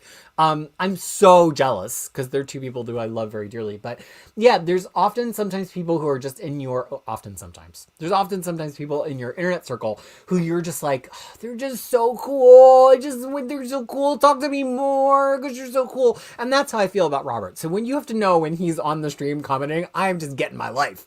And so for Robert to be like the We Can Read Lucifer guy, I have asked him before if he would do video, but he has a very sensible, I think, no face on the internet opinion. He does have a YouTube channel where he at one point did like a deep dive on the McDonald's McFish, I want to say. I've definitely watched it. But so I don't know if we can make content out of it, is what I'm saying. But I'm also saying that I'm obsessed with him. Am I wearing makeup? Am I ever not wearing makeup, Jack Ferry? Are you wearing makeup? No, there's a whole hair and makeup team. You're never going to see me on this stream without makeup. Never. Sometimes it's much more minimal than this. I think for having a month off that they did an okay job. I mean, we knew the blush was a little bit crazy when we got into it. There's this influencer I watch on, he's like the one influencer I follow on Instagram. Jake Warden, he's this little blonde twink. And he did this really good explainer. It was like 20 seconds long of where different places on your face that you put blush changes your face. And the lower you put it in your face, the more like youthful it makes you look because it makes your cheeks look fuller. And the higher in your face, it makes you look more kind of angled and editorial. And if you do this, you're just trying to look like Trixie Mattel. So, okay, let's look at another book. This is so my jam. So this is Dr. Drolin's Dictionary of Dinosaurs. We love a good consonants here. And it is a D&D 5 ebook that I kickstarted. I've really gotten out of the kickstarting D&D business because I have so many of these books, and I'm not even the DM in our group right now. We trade off that I'm like, I don't need more books. But then sometimes I see something cool and it's like, oh, but it's going to be $70 just for the book and then the shipping. But the idea of getting, and the thing about this was that they actually had consulting paleontologists. And you know, I know many kids as with me and as with Kid Crisis have, wow, that is some thick paper. That paper be thick. Wow. A lot of people went through their paleontology phase as I did as a child. So the idea that they have actual paleontologists consulting on this D&D book the nipples got hard. Dr. Nathan Barling, lead designer, lead researcher, and director of Paleo Games, is a scientific researcher. Then there's Dr. Mark Witten, lead artist and researcher. He's a world famous paleo artist. And then the credits page just keeps going and going with all these actual people who work in paleo studies. So these are, even though it's D&D stat blocks about these dinosaurs, it actually has real information about their ecology and stuff. So, which is what the original Monster Manual was like. If you had the first or second edition D&D Monster Manual, it had an ecology section for every creature. The new Monster Manual is like pretty much, nice binding too. I thought I broke it, but no, it's sewn. This is actually a sewn page, which is why I opened right to it. So this is Ludodactylus, playfingers. And then it has a little quote of somebody like in the D&D realm experiencing this creature for the first time. And then it says ecology. Ludodactylus is a relatively large angurid pterosaur, slightly bigger than Tupandactylus.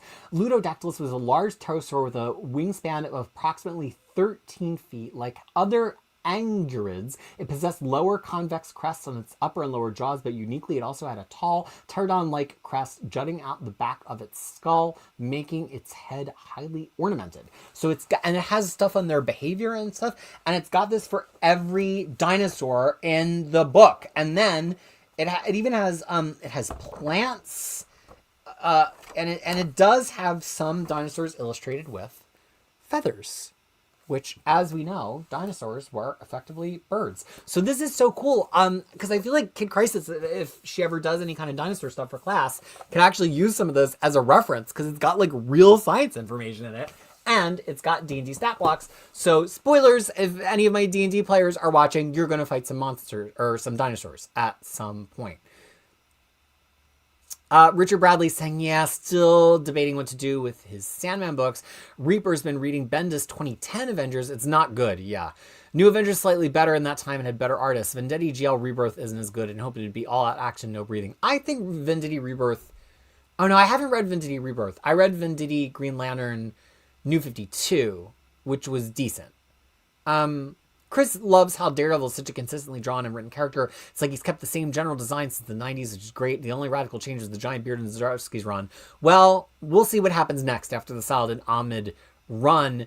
Yes, Tomb of Dracula is on my to-read list pretty high, actually, because I've never sat down and read the whole thing. It's one of those things that I've read so many scattered singles because I've covered it for guides.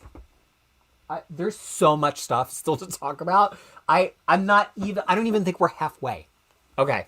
I'm only 8 minutes behind on chat right now, which is better than Omnidog. I am obsessed. We're going to open this live. I'm obsessed with this book. This is Local Man. It is by Tim Seeley and Tony Fleeks. And even though it says volume 1, this is an everything collection of all of Local Man that they did.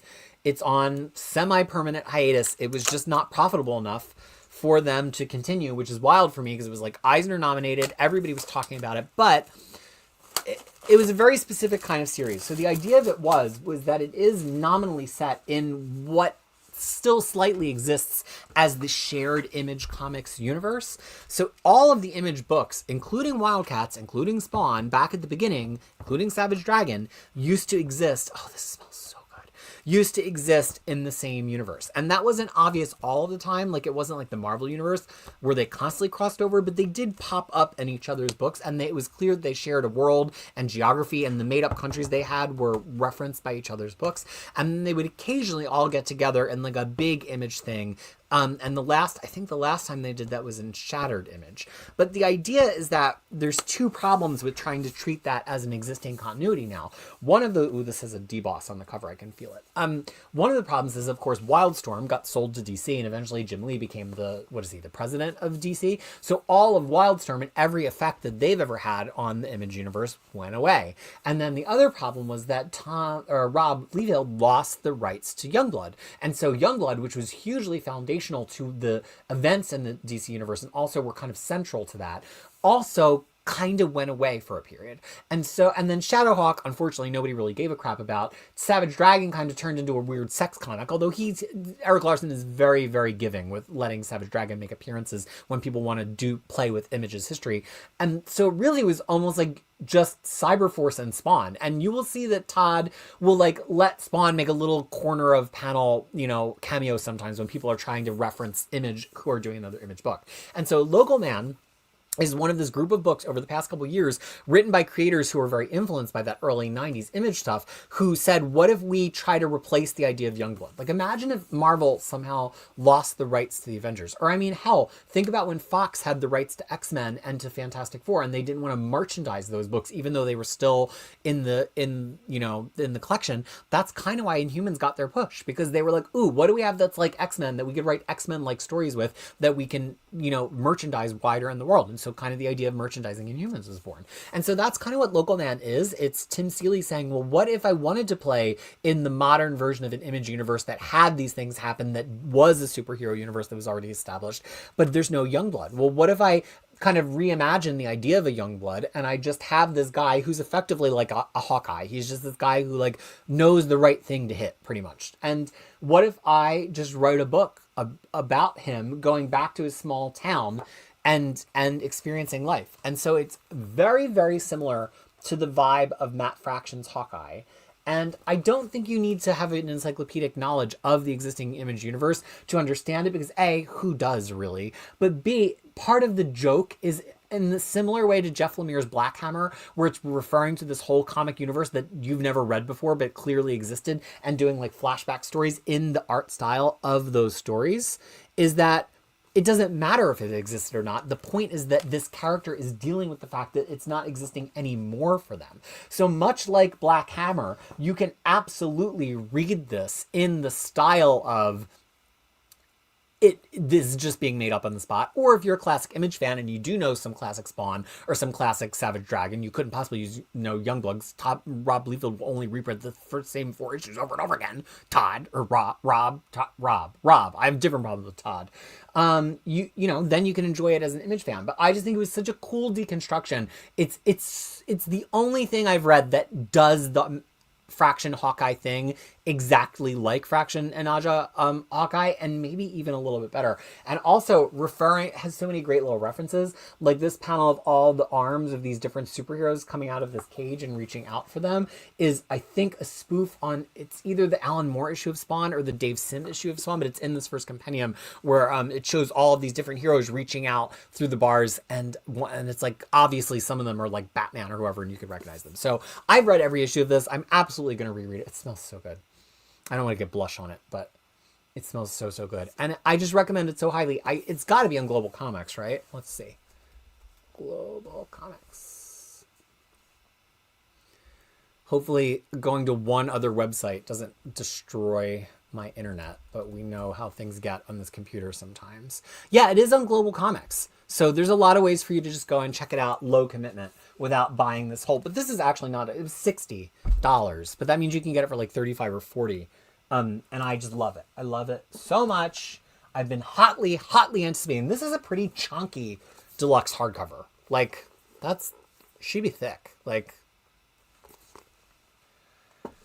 yeah, like it's half as wide as that whole Lucifer Omnibus. Okay. Let me get back to the chat. Every time I say Wes Craig, I expect it to finish as Craven. No, I'm the same. Every time I see his name, John, I always think of Wes Craven for 1 second. And then I'm like, no, actually, we're talking about Wes Craig. Ryan Wilson saying, Omar's the worst. Okay. He's joking. Maybe. But Ryan is a long-time near mint condition supporter. But this, I don't do well. And this, I'm not like chastising you, Ryan. I'm just saying a thing about me. This is me. It's all about me. I don't do well with in-jokes where there's no way to know where the in-joke started. And so much of the internet is like that. And I know I perpetuate that too. That's what bits are. Like the fishing lure thing, right? I'm not repeating the whole joke because there's a specific stream with the joke. And I know some of you may feel left out. But I try not to do that too much. Like I always re-explain the joke about the hair and makeup team, right? Like, and I just think it's hard when you're somebody new in a community to come to a community where my jokes about Todd hiring me as an editor, right? But I think I re-explain those all the time. On Near Mint Condition, there's such a core group of a few people who have been with Near Mint Condition for so long that their jokes have evolved, or some might say metastasized, so far that it's really hard to know where the jokes begin and end, or like where they're from, or if the people truly hate each other or not. And Ryan is part of that group. And so I think sometimes if you go into Near Mint Condition video comments, you'll see Ryan saying something off the cuff like this. And people are like, why would you be on this channel if you hate Omar? And Ryan's like, no, man, that's the bit. But it's hard to follow the bit of like every channel that you watch. And whether it's my lack of attention span or if it's my slight neurodivergence, or maybe not so slight, as the case may be, I find it really hard to like catch on to stuff because I just read things literal. I'm Drax being like, it would not be so high that I could not catch it. Oh no, the lipstick is bleeding. I hate when that happens. Okay. And then James chiming in with, I would rate Melanie higher than Omar. Gosh, remember when these were 3 hours? How did I do that? Pity Ma, I just got the Absolute DC, the New Frontier HC from IST. Can't wait to finally dive in. Pity Ma is hoping that Omar is hitting Oktoberfest for at least one day. Reaper makes me happy by speaking reasonably, so thank me. Chris, dinosaurs, sign me all the way up. I don't know if you can, it's always a question with those Kickstarter books, like can you still get it off of Kickstarter? Logan Wayne, you're about to have me start singing Missing by Everything But the Girl. Oh, I collected their entire discography in the month that I've been away. That song came on. I was having a discussion about it. I was like, this is like a British female-led band. How do I not have so now I have Everything But the Girl record and all of Tracy Thorn's solo records as well. So I could join you in that listen. Okay. Robert Secundus blushing and surprising, and replying to all my praise. And if necessary, I can think to put together a wrestling mask or a VTuber setup. I have often thought that on days that so let me start the sentence at a place where I can start it. One time in the COVID season of RuPaul's Drag Race, they had to do the finale, but everybody was in lockdown. So that was fine for all the contestant drag queens who knew how to do their own makeup. But RuPaul does not do his own makeup anymore and has not for a long time. He has an Emmy-winning makeup artist, Raven, who was a contestant on season 2 of RuPaul's Drag Race, do his makeup. But Raven was in her own lockdown and couldn't come and do RuPaul's makeup. So for the finale of season 12 of RuPaul's Drag Race, RuPaul just has a Luchador mask on because he can't do his own makeup well enough for TV anymore. And it's absolutely hilarious because all these beautiful drag queens, one of which who is about to win $100,000, and RuPaul in a Mexican wrestling mask. And I have often thought that times that I just want to hop on and talk about one thing for 10 minutes, because this hair and makeup team takes some time. Today was pretty quick, and it was still like solid 50 minutes. I really would like to just have one kind of crazy mask that I can wear, but then, that crosses really over into kink and fetish play very quickly. I mean, it's a steep, slippery slope between you and I having wrestling masks on and you and I having pup masks on, Like, it just goes there real fast. So, that is... the McDonald's thing was for Comics XF, a wonderful website that does comic reviews all the time. Unfortunately, a never-to-be-completed series ranking every fast food fish sandwich lost the footage for the final episode. Oh, no. Here's another book that I love. This is for Kid Crisis. She doesn't know I have it yet. It's called Star Pig. It's by Delilah Dawson, who writes a lot of great comic books, and she writes some Star Wars novels and other novels as well. It's about this girl in the future of the world, and this is just digest size, just a little. And she wakes up after her space transport has crashed, and she thinks she's going to die in space, but she's saved by a giant space tardigrade, which is, they're called water bears. They're tiny submicroscopic creatures that exist all over the world, and they can go into a deep, deep hibernation basically in space, because once they become dehydrated, they don't die, they just kind of like pause. And so I think at one point NASA was worried that they might have gotten some on the moon and by mistake put life on the moon. But anyway, it's every issue is kind of a different take on the story. The one is kind of surviving in space. Then there's one issue that's kind of like a romance issue. There's one issue that's like a little bit horror, but it's GA, and the art is really, really cool and pretty and shiny and colorful. So it's just a really cool... Even the romance issue is like a very like wink, wink, nudge, nudge. Like this guy has a crush on her, but maybe he's got nefarious purposes. Very kid appropriate. So if your kids love sci-fi and they love tardigrades, or they've never heard of a tardigrade before, and they want to enjoy a tardigrade, this is super cute. And I just happened to be making an IST order, and I saw it, and I knew the Kid Crisis would love it. Oh my gosh! Again, we're only halfway through. Let me just pick. Oh, we still haven't done Epic Collections or, okay, let me do some Epic Collections and then I will get back to the comments. So in doing that, clearly I did a couple of IST orders because I have some older books that are not new release. And so I decided to finally get the Aliens and the Planet of the Apes Epic Collections. I won't do Star Wars Epics because there's just too many and it's all in Marvel Unlimited. But these are relatively small lines. The Planet of the Apes, I mean, it's crazy to me that they call this an Epic Collection. No, not even the slimmest Conan one was this slim. And the reason is this is all that Marvel had. It's Adventures of the Planets of the Apes 1 through 11. The end. But it's so funny to look at the spine compared to even the Aliens are on the slimmer side, but they still have a standard epic spine because it's just so tiny. But am I ever going to read this? I do probably need to do a Planet of the Apes guide, and it's only 200 pages long, so it could happen, but I decided I was just going to get it while I was making this order. What I really wanted, though, were the 2 Alien ones, because I didn't want the Alien omnibuses. I just don't read omnibuses that much, unless it's X-Men, and usually for X-Men, I'm using them more for reference than I'm like sitting them and reading them. I do, however, sit down and read Epic Collections. I have a very complete Aliens guide. It's one of the hardest guides I've ever done, because there's so much Aliens, but I have every Aliens comic ever. It explains how they're broken out in the Marvel omnibuses. It explains how they're broken out in Epics, and so it's going to take a while for the Epics to catch up to the omnibuses, because they're not that big. I think each one is like 2/3 of an omnibus. I could be mistaken. That's why I have a guide.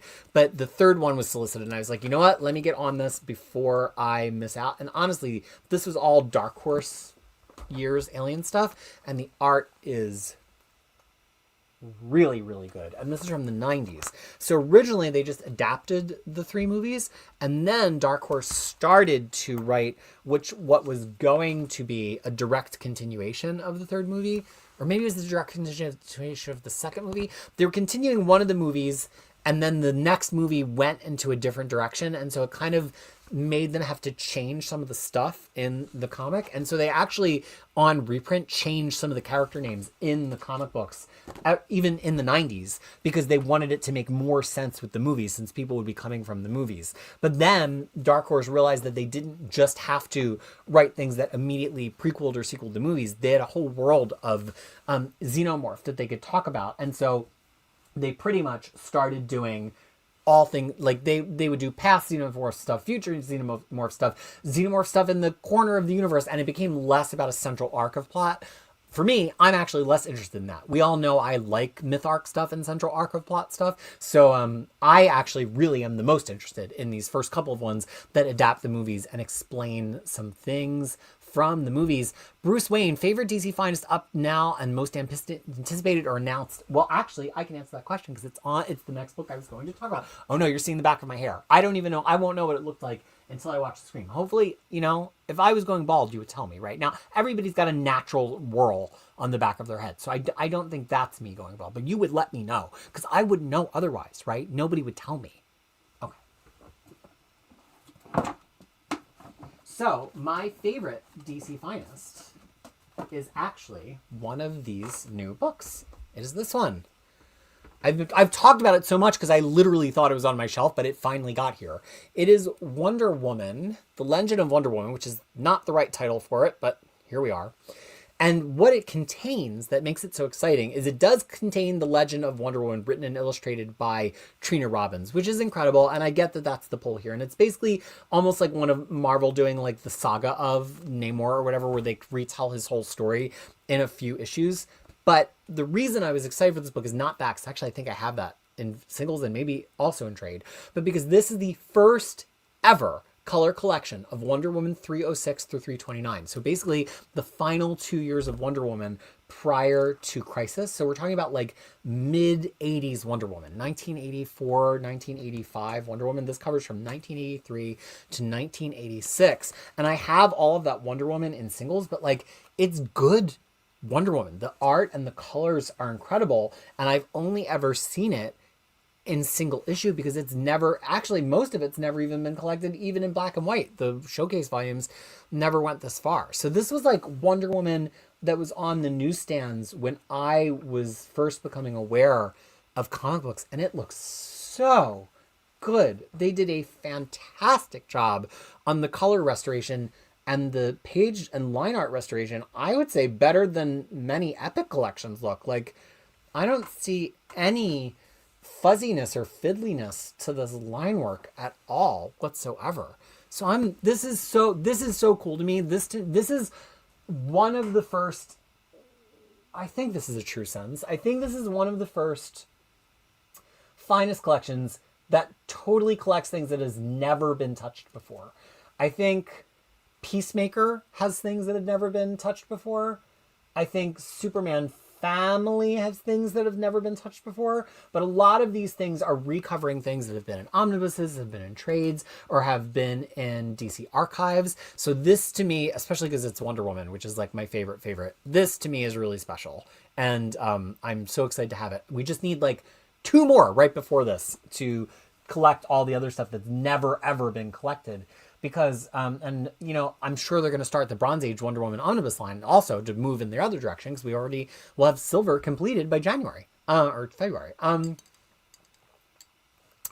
terms of most anticipated, I think it might have already come out and I just don't have it yet, or it actually might be in this box right down here, which I don't even know what's in it, but we're going to get there eventually, is Hawkman, Silver Age Hawkman. I really love Hawkman, and I've had so little occasion to write him because I'm not going to go back and hunt for DC archives, and I missed getting DC showcase stuff that were in black and white, but I really would like all of Hawkman. If I was still in the States by now, I would have bought all of Hawkman in singles from the 80s and 90s.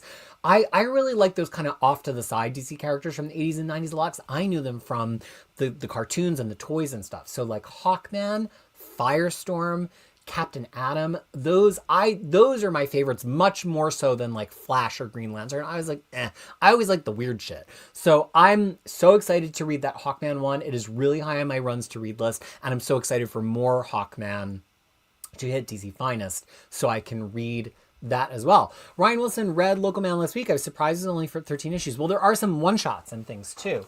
So there's There's issue 25, which is my favorite ever trope, and you guys know that because you've seen me talk about it before, that there was this thing called Images of Tomorrow, that a bunch of image books flash forward to issue 25, but a lot of them were Rob Liefeld books, and they never made it to issue 25. The only book that flashed forward to 25 and actually made it to 25 to meet the flash forward was Stormwatch, and that was the pre-Warren Stormwatch stuff, which is why I want a compendium of it so bad, because it's some of my favorite comic books ever. So this did that. And then they also did Local Man Gold, which was a play on the original Image and Valiant crossover, Deathmate, which had all different issues that were only, they didn't have issue numbers, they had issue colors. There was gold, black, blue, red, and yellow, I want to say, but I have them all.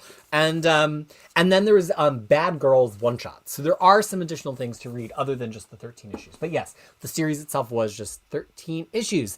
I may want to give Vindity's Hawkman a try. I loved Vindity's Hawkman. It was the first time we had Jack Ferry near mint condition trades that should be evergreen show. I brought Vindity's Hawkman thinking, oh, this is a slam dunk. It was so good. Everybody it was Brian Hitch. It was so epic. And people laughed at me. I'm like, no, this is one of the best comics I've read in the past 10 years. And I got laughed at. James the Medium Answer said, I just ordered My Local Man. I'm using it for a piece of my research. I'm reading stories derived from different eras of comics and using this for my 90s portion. That is so cool. You truly are a medium answer, and it wouldn't be a stream without Lance McNair here. So hello to Lance McNair. Reaper saying, I've been disappointed by Vindity's GL in both New 52 and Rebirth. Sandoval and Morey were a great art team. Now I'm 17 minutes behind on comments, so we gotta do some. Local Man is probably the best story featuring Cyblade and Velocity ever written. I don't know, I do like Cyberforce a lot. That's on my runs to read. I have every issue of Cyberforce ever published. James the Medium Answer saying, also Crisis, what Wildstorm books do I recommend people should read? If you can get your hands on Stormwatch, it's in singles. I mean, or pirate it. If there was an approved way to read it, I would be selling it to you right now. It doesn't start being collected until issue 37. The first 25 issues of Stormwatch are legitimately outstanding. The original Gen 13 miniseries, which has been reprinted in some valid ways, and I do think we'll get a compendium eventually, which was the first series J. Scott Campbell ever did, regardless of what you think about him now, it was a bomb blast. It captured the zeitgeist of being a teenager, a Gen X teenager in the 90s so much. And it holds up. I've read it several times over the years. I always am thinking this is going to be lame, and there are some cringy parts of it, but it's such a statement of wow, this was one of those comics that just captures the idea of being a kid at that time in such a specific way. In the similar way to Young Avengers, the original Young Avengers, which is written by Alan Heinberg, who was also one of the creators, I want to say, of the OC on TV, very similar. It just captured such a zeitgeist of being young at a specific time. Planetary is amazing. And then we get into the 2000s and we're talking about things like Authority and Sleeper. But I would say in terms of 90s Image, things to check out, I think the first 25 issues of Stormwatch are so good. It never fully fulfills its promise, much like early Wildcats. Wildcats had so many great ideas, and they kind of just get stuck doing 90s stuff. But the ideas and the concept of Wildcats are so cool. And if you read Wildcats, the other half of that story really is Stormwatch. You can tell when it gets to that first crossover, Wildstorm Rising, that Stormwatch and Wildcats were really two halves of the world. And that's why it was Wildstorm. It was Wildcats and Stormwatch. So I just really think that if you like Wildcats, you should read Stormwatch. Okay. Brubaker's Sleeper, Planetary, Night. Lance McNair, a few life updates from him. Caught up on Batman Dark Patterns. Yes. Absolutely in love with it. Yes. And also a much bigger Absolute Wonder Woman fan by reading it by trade instead of monthly. Yeah, and I did predict that was going to be a thing, because monthly, it was a little bit slow for me. Richard Bradley loves the lore. I'm no Jedi. When are the Omnibus sales coming back? I don't know. Quincognito saying, I've been reading Criminal Deluxe editions in the thick paper, and these chunky Image Deluxes is really something. Image Deluxes, pound for pound, are probably some of the best builds of anything on the market right now. Superjob, Pro Wrestling, and Drag Race are not that far apart anyway, which is something I say all the time. Reaper XC saying the Kea trades slip about 3... No. He decided against that. Originally, I was not going to get the Kea trades because at the end of every arc, Wes Craig was doing an individual issue that he was saying was not going to get collected in trade. And I was like, well, then screw you! I'm not buying your trades. He later relented and he was like, why would I not put them in the trades? I just don't think they're always going to be collected right after the arc that they ended, because he might want them to fit somewhere differently. And so eventually they are all all in the trades. Like I've looked into it, and I've looked into what he said in the back matter of the single issues. Now, I don't think this has his back matter and issues. Originally, he was doing essays at the back, and that's just a way to get people to buy singles or digital singles. It's a great reason to read Kieran Gillen digital singles, because Gillen does amazing back matter. But yeah, they're not skipping the issues anymore, or eventually they don't. Okay. When I read The Legend of Wonder Woman DC Finest, I'm halfway through that volume, absolutely loving it. Oh, well, we just covered that, didn't we? Okay. Am I closer to being caught up now? Now I'm only 10 minutes behind. Cedric and Ellen, I've just watched RuPaul's Drag Race All-Stars France. Oh, All-Stars France. The cast was so good. The runways were incredible. The production was amazing. The live finale, and it was... I still have to watch. I saw the first couple of episodes, and then I watched the finale. And then I saw some of the runways. I pretty much watched all the runways. But I'm really trying to just watch it all in French. Like I practice French every single day. It's one of my other bucket list things. In addition to running the triathlon and being Hedwig in the Angry Inch, I want to be able to conversationally just read, speak, and understand French. And if I watch it at like 70% speed, I can catch maybe 50% of the French. So it's not something I can just put on like while I'm cooking dinner or like when I'm tired. It has to be something that I need my brain like fully engaged. And I've never watched season 3, actually. I've watched season 1 and most of season 2. I've never seen season 3, and then I've only seen those bits of All-Stars. But yeah, Drag Race All-Stars France, especially if you're a French speaker, is from what I've seen, one of the best Drag Race seasons that have ever been. It was really, really top notch. John pointing out there's a lot of Planets of the Apes material in the Black and White magazine. Don't know why they haven't touched that. Well, Marvel historically tries to shy away from putting the Black and White magazine material that they've done into epics, partially because I think it had a different maturity rating that they don't want to get into maybe in the epic collections, because I feel like the Iron Fist epics don't have the magazine material, which is why I have this shelved with my epics, which has all of his magazine material. This is Iron Fist, The Deadly Hands of Kung Fu, which has all of his magazine material from that book, and they're not in his epic collection. So I don't think if Marvel collected in paperback that Planet of the Apes material, I don't think it would be branded as an epic collection. Okay, let me get a little bit further. Oh, Next Imaginaut is here. Oh, yes. Okay. Reaper says, I learned I'm not going to change anybody's mind, but maybe I can make them have some self-reflection or look at sources, second guess what they've heard and seen, help them think for themselves. Yeah, and I think there's power. I think there's power in branding. And I think that something that different political groups and different belief groups have done very well in the past 15 years is really change their tune in terms of how they brand themselves and how they brand their conversation. And I think there's a lot of power, and we've seen it on both sides, to just branding yourself as like somebody that people want to talk to and reasonable and fun, and then saying, ooh, but the entrance fee here is acknowledge people's humanity. And I think that we've seen people on all sides do that thing where they build themselves up to be really, really cool. And then they say, oh, the entrance fee is, but unfortunately for some people, the entrance fee is bigotry, which means you're not a side, you're just a bigot. So I encourage you all to just be the cool people that you are and to say the entrance fee is respecting people's humanity. Let's do the other couple of, actually there might be even more DC Finest in a different pile. But let's just do the other two I know to be within arm's reach. So this is DC Finest Science Fiction. They're fucking crazy for this. You know they're going to struggle to put out more volumes of this. But what is cool about this is that it stands alone just fine, because they branded it as the guerrilla world, and it theoretically has a lot of guerrilla-oriented stories in it, but it's not all guerrilla stories. It's just, it happens to have a run of guerrilla stories, but really it's Strange Adventures 35 through 48, Mystery in Space 16 through 22, and action, some stories also from Action Comics. But it's not the whole issues of Strange Adventures and Mystery in Space, because if there were stories that could be better collected in other books, they're not in here. So this actually has some Captain Comet stories in it. So it's not just all random ape stories. Again, I don't know if this has ever been in color before. It's really well restored and it's really well colored. Is DC ever going to put out another science fiction volume? Maybe not. And it might not matter, because it doesn't need to be collected sequentially to be understood, because they're all like 1 and 2 off stories. So that's actually perfect for this DC Finest approach, that they can sample, do some more stories, do some science fiction stories, see how it's received on the market. Okay, we're going to do one more Finest, then we got some other stuff to look at. Oh, okay.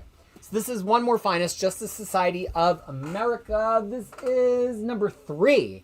So they're really pumping these out. This has Justice Society of America 13 through 24. Or maybe it's only 2. Number 2, right. The other one up there is League. So this is number 2. And you're saying, why only 12 issues? Because this is the Golden Age. And Golden Age issues are lengthy issues of comic books. So just if I look at the table of contents, issue 13 goes from page 5 to page 103. So these are just really long issues, and it collects all of the stories from each issue.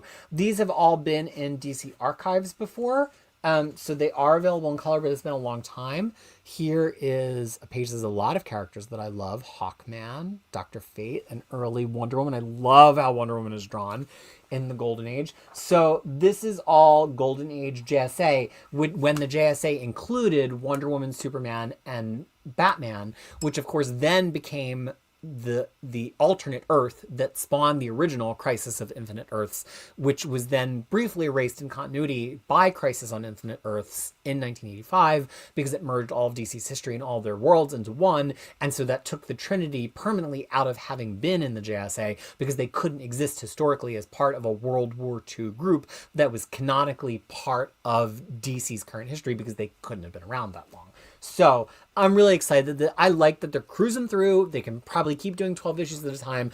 I have a mapping sheet that I maintain with Joey Hines and Charlie Pote that maps all of the DC Finest lines and has information of what's collected in each of the existing DC Finest books and what is speculated to be collected in future books. We update it every time a new book is announced. And if you want that, you should comment on this video because I don't think the link exists out in public. We mostly maintain it as part of Curtis's DC Finest book on group on Facebook, but that has all the information. So it's one of those things where I don't all have it committed to memory, but it's there, and I've used the spreadsheet as my permanent off-board memory. Richard Fearing, hello friend, asking me what are some of my most anticipated stuff for the rest of 25. I don't know. We all know that I don't really pay attention to solicits. The books exist for me when they exist for me on the week that they exist for me. In terms of things that I've pre-ordered, I think really it was Local Man and that Wonder Woman Finest and Hawkman. I mean, there's other things that I've pre-ordered that I'm excited for, but I just was dying for those because they were books I really wanted to touch and browse through. So I want to show you something interesting here, just because I love educating you about New Zealand occasionally. So this is, I guess I should cover that. This is my election information. So it's local elections in New Zealand right now in my area of Wellington.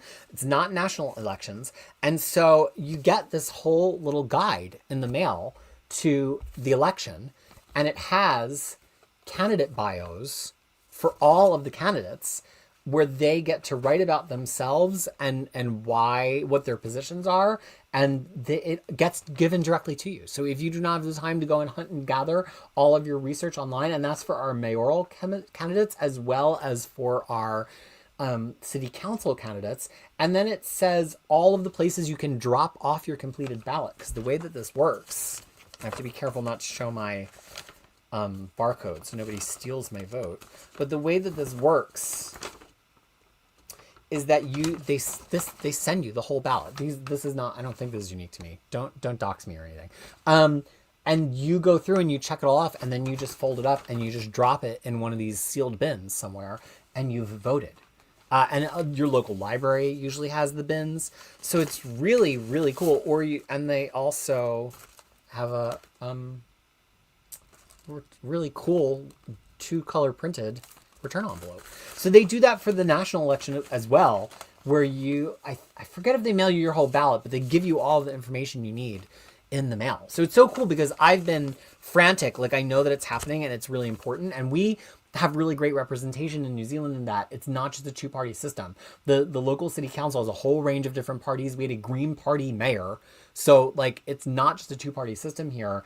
And voting is open for weeks. So voting just opened, I think, maybe today, and voting, or maybe it's next week, and voting doesn't close until October 11th. So there's time, and this is in the mail, and I have time to just sit down and learn all about it. So, it does not have to be what it is like in the United States. It doesn't have to be like that. Okay. There's so much left. Let me do some more comments. took the wrong time for a nap and I've been on for over an hour. Well, you know, with me, I'll be on forever.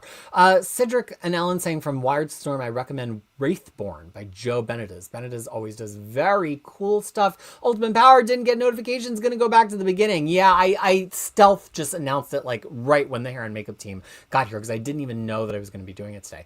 Lance McNair says my favorite DC find is probably Teen Titans The Judas Contract, even though there's some questionable subject matter. But Legend of Wonder Woman is giving it a run for its money. I do have my orders directly shipped from the USA via IST. IST and DCBS, it's some kind of sorcery. No one else on Earth has FedEx rates as good as them to New Zealand. No one. No one shipping anything from anywhere. Not Amazon, not any big... No one has rates as good as them. I don't understand how it works.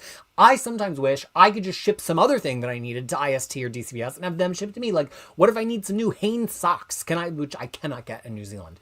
Could I just ship a 12-pack of socks to IST to put in FedEx? All of you guys are so kind. You're like, oh, I've got an extra copy of that. I'll send it to you. It will be more than the cost of the book to send it to me. But FedEx from DCBS and IST, it's like less than the discount amount on the book. So I still wind up paying undercover. And if they could just send me some socks too, that would be great.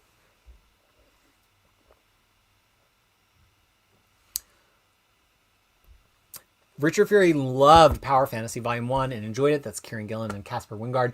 I would say Volume 2 is a little softer. Gillen gets a little bit up his ass, as he sometimes does. But I still love him. Okay, what are we doing now? Let's get these two Epic Collections off the shelf. Silver Surfer, Epic Collection Volume 12, Into the Outer Void. This is pretty cool because it has some Silver Surfer that's never been in color before. Silver Surfer 111 to 122. And it is written by George Perez and Ron Mars. So this is towards the end, I think, of the Ron Mars run on Silver Surfer. And it's got art by a whole giant list of people. I have zero knowledge of Silver Surfer in this period. This is on my list, on my lengthy runs list that I want to read. I broke some characters into like chunks. Like for Silver Surfer, it's like, oh, there's like the Englehart chunk, and then the Starlin chunk, and then the Mars chunk, and then the DeMatteis chunk. And I don't have to necessarily read them in order. I tried to get away from the idea of like, you've got to read everything perfectly. Like, no. You can just jump in and read the thing you want to read. Speaking of which, I can't believe this exists. It's insane that this is real. I can't believe that we're in a world where it exists. Micronauts as an epic collection. Crazy. Absolutely wild. Now the spine is a little bit different. You see, spines are different. The spine's a little bit different. And that it says Micronauts, the original Marvel years. And even though it doesn't look that different as a font, it is a different font. Look at the S's.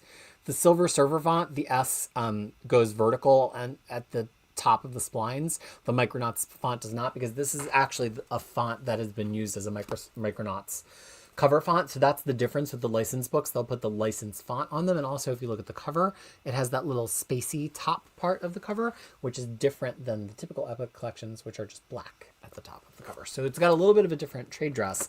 This is the first 20 issues in annual number 1. I don't really know anything about Micronauts. I do know it's written by Bill Mantlo, and a lot of it is drawn by Michael Golden. And like Michael Golden's art is absolutely amazing. It's crazy to think that this is what he was sitting there doing. I don't know about it the way that I know about Rom, though. All I know is, of course, we're not getting the Micronauts versus the X-Men reprinted. Which is certainly a thing. It's certainly a thing. So there you go. It's kind of weird that there's like 5 different DC Finest volumes that are secretly just reprinting Action Comics. Well, but the thing is that Action Comics isn't always Superman. And I think that the way that DC Comics anthologizes in major titles is just so... There's no Marvel comparison. There's no Marvel title that was a long ongoing title that anthologized in the same way. Of course, they had Marvel Premiere and things like that, but those oftenly, I'm just making up new words. Those often just had one character being serialized for a few issues, and then they would switch to another, or maybe one character and a backup. But DC had many anthology books, still do to this day, and there are many periods of Detective Comics and Action Comics especially, where the backups, and also Flash, where the backups are some totally other character, and it would not make sense to have a collection just of Flash that has the Green Lantern backups. That had nothing to do with Flash. And so, yeah, you do wind up seeing Action Comics in a lot of other collections because Action Comics was not just a Superman title, right? Yeah. Oh. Jamie C47 with their Magic Ileana profile picture is here. Love that. Super Drop, that looks like the brochure you get at hotels and they tell you what time you can go swimming. Yes, except for it's for voting. Richard Fearing read all three trades, Absolute Batman, Wonder Woman, and Superman. Enjoyed all three, but Wonder Woman took the top spot for me, followed by Superman, then Batman, Goodreads, all excited for more. For me, I think I like Superman a little bit better than Wonder Woman because the art, I just am such a fool for that art. And Wonder Woman, that arc was a little too slow. I like that Superman was more one-shotty stories, but that's just the style that I like. But they're both great. Logan Wayne saying that's great that it's not just a two-party system in New Zealand. That means you're rarely forced to choose between the lesser of two evils. Hell, even the evils, there's different layers of evil. I mean, we have a coalition government now that's a right-wing government that it took 3 different parties to form the coalition, which I know if you live in Europe, you're much more used to this kind of thing. But New Zealand also has... We don't need to go on to New Zealand electoral politics, but New Zealand has an election vote and they also have a proportional vote. So if 10% of the people voted for Party Z and only one candidate won locally for Party Z, so that candidate has a seat in Parliament. But that 10% of the vote that's sprinkled around all their other candidates who lost means they also get 10% of the at-large seats in Parliament as well. So there's elected seats and then there's list seats. And something really fascinating is that the list seats you can keep backfilling. So what happens that's really cool is that if like somebody dies, somebody in the Green Party here passed away very tragically, and so they had somebody else from the Green Party who was one of these list seats move into their elected seat, but then that opened up one of the list seats, and you don't have to have a re-election. You do have to have a re-election for like a local seat, so that person moved from the list into the local re-election, won the local re-election, and now is in that seat. But then you don't have to do a re-elect for the list seat because it's just based on proportional representation, so they got to call up somebody from their list. So originally, I forget if the Greens polled at like 9% or 10%. So there's only so many people from the list because I think there's only like 66 at-large seats. I could be making some of these numbers up, but it's proportionally we're in the right zone. But because there have been so many shifts and people move in and out of political life here, somebody passed away, people leave, they've been working their way down the list and they're already down to spot number 19 on the list. As it happens, number 20 on the Greens list is a personal friend of mine who it would be the Greens representation of this area if she were to win this area. But even if she doesn't win this area, if they get one more person moved up from the list, she will be in Parliament. So that's really, really cool. Okay. I see Next Imaginot talking, but he so often is giving good education to somebody else in the chat that we have an agreement that he'll at me when he wants me to post his messages, and I haven't seen him adding me. I'm sorry if I'm ignoring you, Next Imaginot, but generally that is our policy. Okay. What I'll say about volume 2 of Power Fantasy, says Robert Scondis, and this is perhaps self-parody, that the issue about the Catholic demon lady is the best of the series so far. Well, that's the one I was talking to you about online. I'm like, wait, so it has this whole like modern theory of the way hell works that I got really, really into. Okay, we have so many more books to get through. This is my favorite movie, Clue, which has been adapted into a stage play. And since I was ordering that script of Hedwig anyway, I ordered the script for Clue, and it's very, very close to the movie of Clue. It just has a couple of adaptations to make it a little bit more understandable to like a stage audience. But it's got all the same characters. It's got all the same, I don't know, does it have the multiple endings? I think it might just have the main ending. I'm not sure. Dun, dun, dun, dun, dun, dun, dun, dun. I'm trying to find, it's just, you know, I have so many favorite parts of Clue. 1 + 2 + 1 + 1. Or, flames on the side of my face, heaving breaths, heaving. So now I have all of that in physical format. Am I ever going to put on a production of Clue? I don't know. Oh, here it is. I found it. Mrs. White. Yes, it's true. I knew of that. She had a torrid love affair with my late husband. I hated her. I'm sorry, I'm doing it like Madeline Kahn. I can't give it a straight read because I've seen the movie so many hundreds of times. I hated her so much. The flames on the side of my face, breathing, heaving breaths. But just because I hated her doesn't mean I killed her. Okay. And that has been a reading from Clue. Let's see. Oh, here's one. X-Men Onslaught Aftermath with the ugliest fucking cover. Come on, people. To be fair, they didn't have a lot of good choices in this period. So this originally was going to be longer, and then everybody in your petition was like, you forgot. And so then it got broken into two, and we, I think, finally just recently got solicited what comes after this, which is the Trial of Gambit. Is that what they called it? I don't know. I now that I've mapped every omnibus ever for the polls, I'm kind of like pole brained, and I can only remember, all I can think about is pole. And but this has Uncanny X-Men 338 through 340, which sounds like not that much, and you'd be right, but it's just the way the issues ran. So then X-Men 58 through 61 also. Oh, usually that messes up my lips. I think we might have survived. That's only 3 issues as well, but then it has all this other stuff. It has X-Men Unlimited 12 through 15, finally plugging in the gap. In Unlimited has X-Factor 130, Magneto 1996 1 through 4, which I think would have been starring Joseph, and XSE 1 through 4, which is a Bishop and Shard miniseries, Beast 1 through 3, Juggernaut 1997 number 1, and material from Marvel Holiday Special. And if we had not gotten all of that in here, it would have been lost forever. So there is another book coming that will have the rest of the stuff that directly follows Onslaught and pushes a little bit further into the period of Operation Zero Tolerance. Okay, let me shift some things around because we're almost clearing this. There's only 2 more piles now. Oh, hold on. Now I gotta pick up something really heavy. Oh my gosh, I did not brace well for that. Okay. So, this is one of the coolest things. Hello, Super Panda. I'm glad you're back. Cedric and Ellen saying in Belgium, voting for the government is mandatory. Some cities vote electronically and others on paper. Since last year, it is no longer mandatory to vote for the local government. That is so interesting. Smothery Lion is catching up 2 times from the start. So when you get to here, slow down. Okay, so, oh, okay, I have something to show, but this is a thing. So is it better to use pronouns for drag queens for he or she? So generally, drag queens as public figures wish to have she pronouns used. There are some drag queens out there who use he or they. LaFille from the United Kingdom uses they in drag. But generally speaking, drag queens want you to use she, her pronouns because they're giving the illusion of femininity.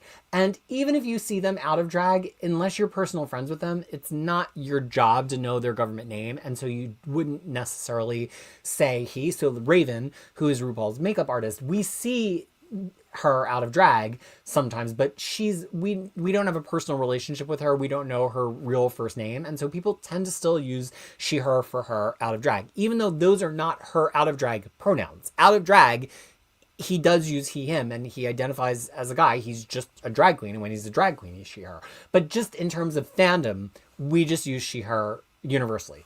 Some queens will express a preference for that, especially queens who do a lot of out of drag content. Bob the drag queen uses she, her in drag, even though her name is Bob the drag queen, but uses different pronouns when she is out of drag. But for RuPaul, there tends to be this divide where if we're talking about RuPaul in drag on the show, we use she, her. And if we're talking about RuPaul out of drag in general or on the show, we use either he, him, or she, her, even though in his private life he uses he, him. Was that confusing enough? Pronouns. But that's the pronouns that the people are afraid of. That level of complexity is probably what causes the fear.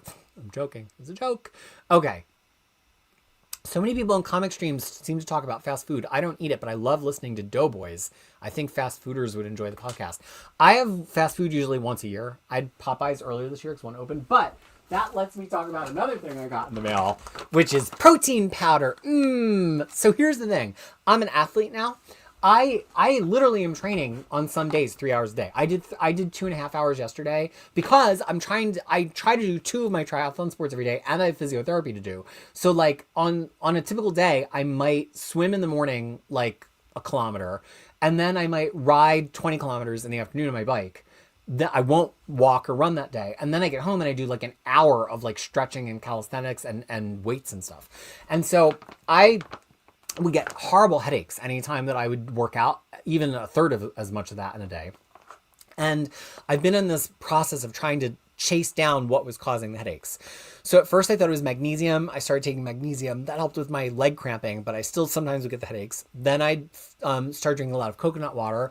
That helped, but I would still sometimes get the headaches. Then I realized I wasn't getting enough sodium, so I would have a little bit of water with a pinch of salt. All of these things helped. I mean, you know, the body is a complex palace that we live in. But eventually one of my friends, who's an ultra runner, he's kind of been my remote coach, and he was like, are you getting enough protein? I'm like, I don't know, I eat tofu. And he's like, no. If you're going to be an athlete and train 2 to 3 hours a day, 6 days a week, you have to actually measure your protein intake, because otherwise your muscles are not going to get the benefit of all the training you're putting in, and you're not going to get the support that you need. So I started measuring all my meals that I eat, and that's a little bit dangerous for me as somebody who formerly had an eating disorder, because it gets really into like playing with numbers and things, but it's also kind of like tracking numbers, which I love, and I love spreadsheets. But I just have to be careful that I'm tracking numbers for a positive reason and not to like make the numbers get smaller. But I was like, because I'm mostly vegetarian, there's just no way for me to get the amount of protein. I asked him, what does he do for protein? He's like, eat lunch meat. I'm like, well, I'm not going to do that. And so I did a taste test a couple of weeks ago. It's all content I could have been publishing. I did a taste test of a couple of different brands of New Zealand protein powder. And I found this powder, which is New Zealand. It's a New Zealand brand. You have your own protein powder if you live somewhere else. But if you happen to be watching this in New Zealand, this is the best one that I've tasted that's plant-based. And this is Scorpion Supplements, and this is a whole kilogram, and it's vanilla, but they also have salted caramel. So I have vanilla. I've been making overnight oats. That's a person I never wanted to become. I never wanted to be on the show saying to you that I make overnight oats. It's not who I want to be, but it's who I am. And so I had some delicious overnight oats this morning. I make overnight oats with the protein powder. So I have some protein at the beginning of the day, because I do not like to eat protein in the morning, like eggs or whatever. It usually makes me tired. And then I have like a little yummy protein shake along with my lunch if my lunch is not high enough in protein. So now that's a thing that I get in the mail as well. And I got all sorts of other stuff in the mail with this. They gave me, they're all about free gifts, because I guess they want to get you like into their culture. So even when I opened the little sample, I got little sample sachets, they sent me like a keychain. And then when I ordered like 3 kilograms, I got more. This is not all that I ordered. Then they gave me like a shaker thing and all this stuff. So it's like, oh my gosh, you really know how to get to me. Sometimes they're going to send me something that's going to eventually wind up in the shelves. And you know what? More power to you for getting me to do free advertising for you. For what I wanted to actually show you was Lumberjanes. So I pledged, and this is not technically mine. This technically belongs to Kid Crisis. And I did show it off the last time it was on Omnibus. And it is so heavy that I need like an exoskeleton to hold it up. But oh my gosh, I can't even get it on camera. Hold on. Okay. I have it like balanced on my knees. So this is the Lumberjanes box set. I know it looks like wood. I think it's just like a really heavy reconstituted paperboard, just like the cover of an omnibus, that's wrapped with this textured wood-like paper. The hinge is probably the weakest part of this, because it doesn't have a true hinge, much like me, because I'm unhinged. It's just glued with paper. So I do think the lid is going to come off at some point, which is fine, because you could always just like set it back on top. But inside, so they originally started, oh my gosh, it's so heavy. They started originally doing Lumberjanes hardcovers that had 2 Lumberjanes trades in them each. And I think they got through like 4 and then they stopped. And so I never bought them because they had stopped, and we just have all of the trade paperbacks. So for their Kickstarter, oh my gosh, it's so heavy. They did all of them. So this has everything Lumberjanes. It has the one-shot stories. It has the bonus tracks, issues stuff.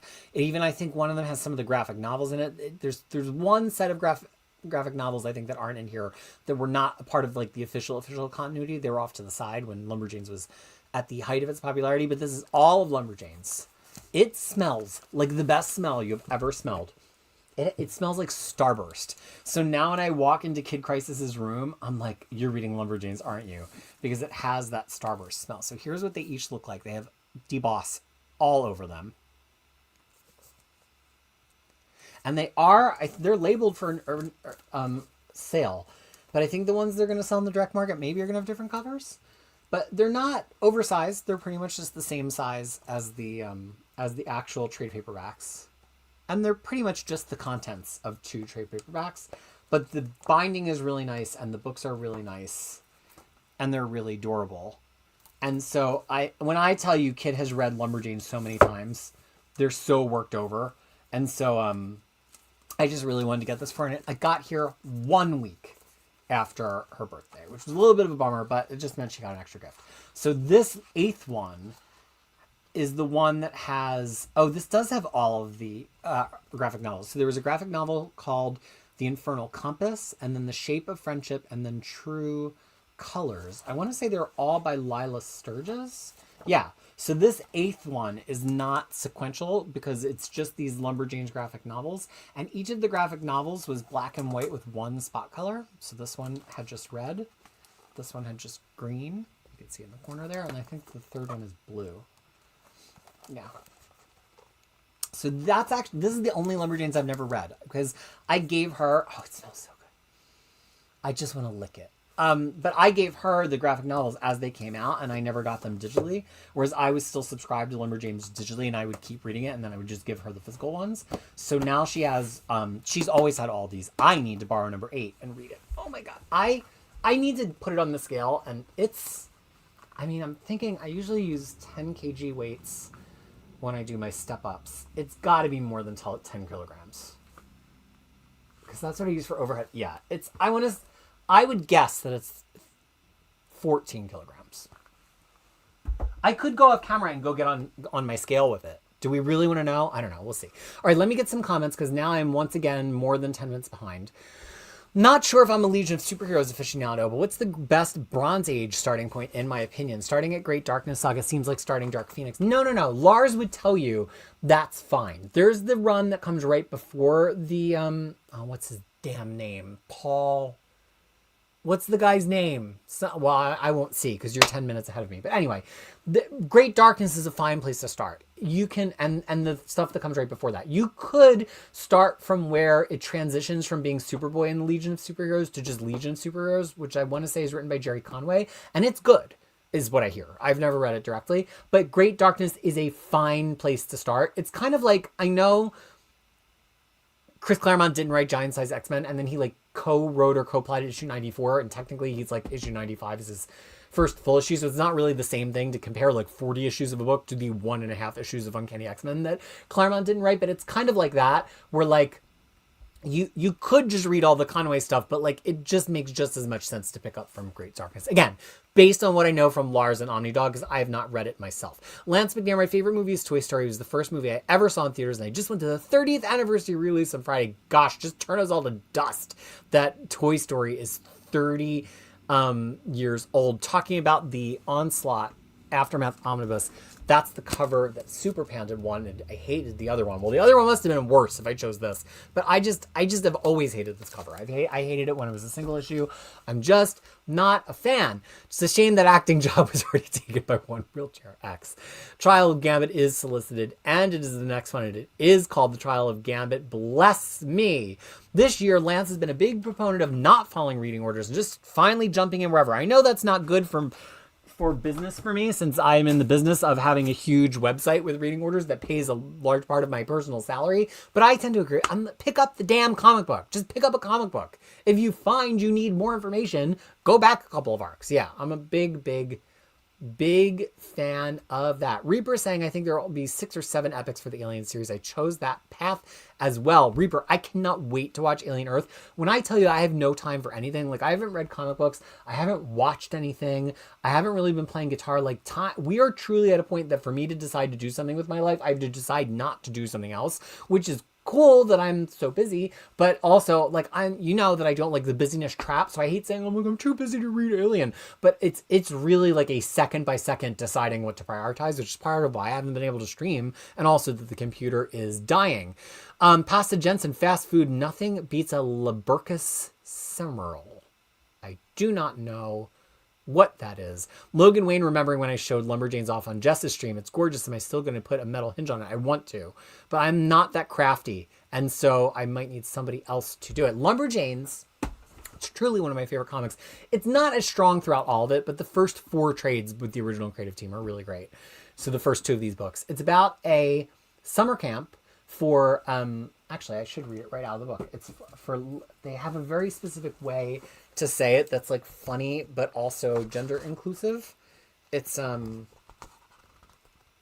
it's for, what did they say? But anyway, it's the summer camp that kids are, some of them are going for the first time and some of them are returning counselors and campers.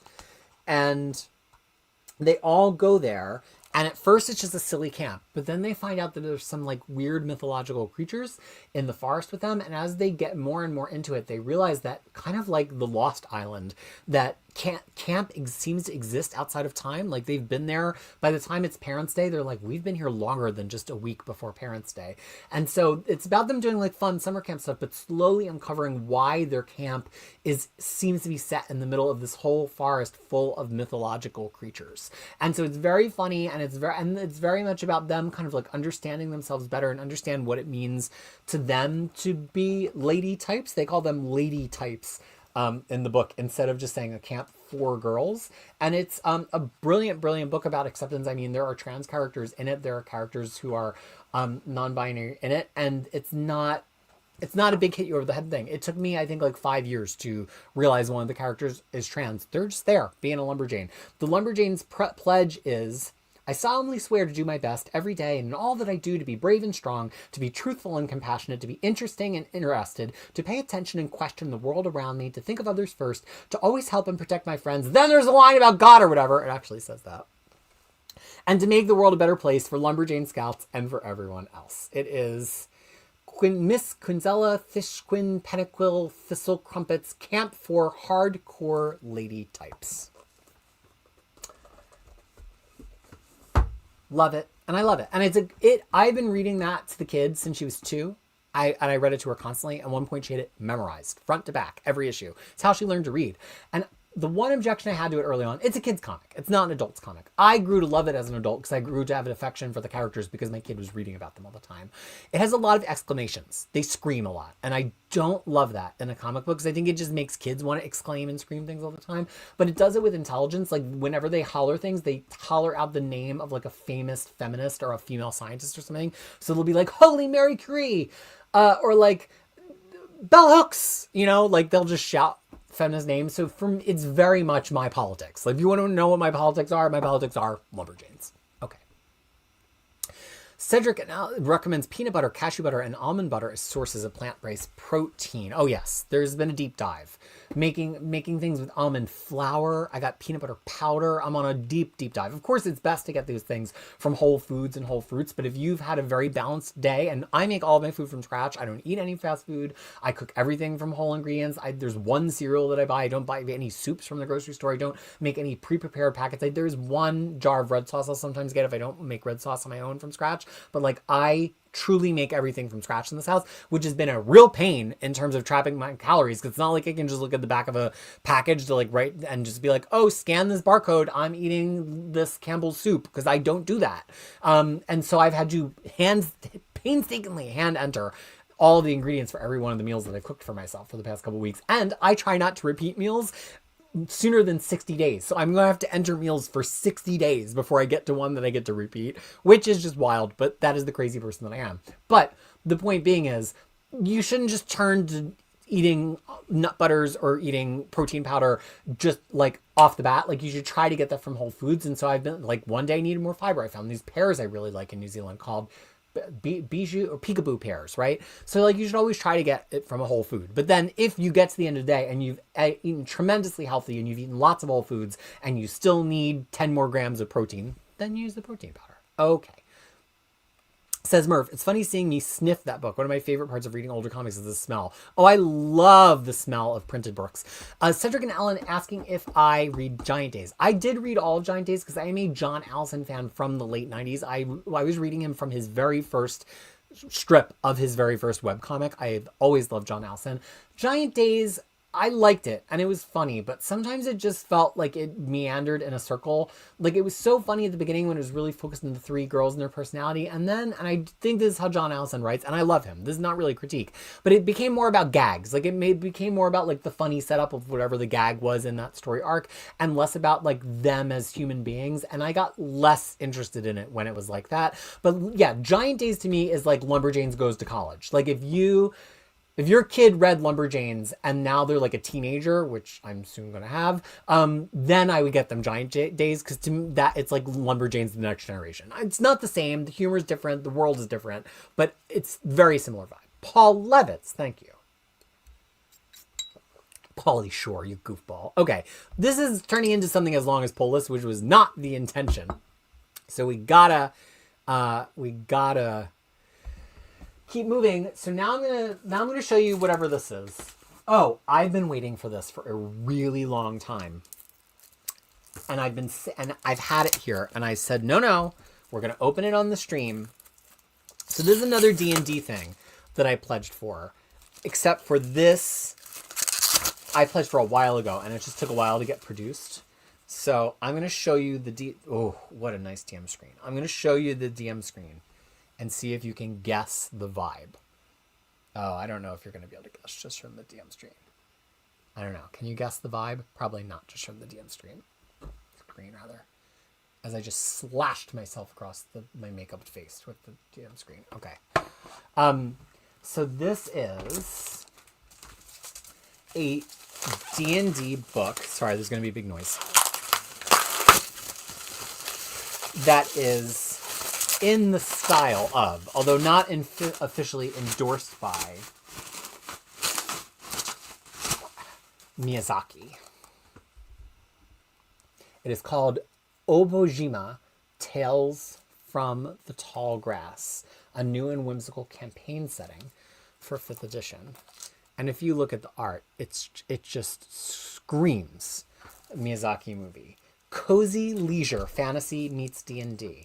It's a 350-page campaign setting for D&D. Guide your players through breathtaking locations, encounter strange spirits, discover rare oddities, and battle wild and wondrous creatures. Create your own unforgettable narrative in this new and yet familiar world with an all-new collection of curious items, magical spells, and numerous player options.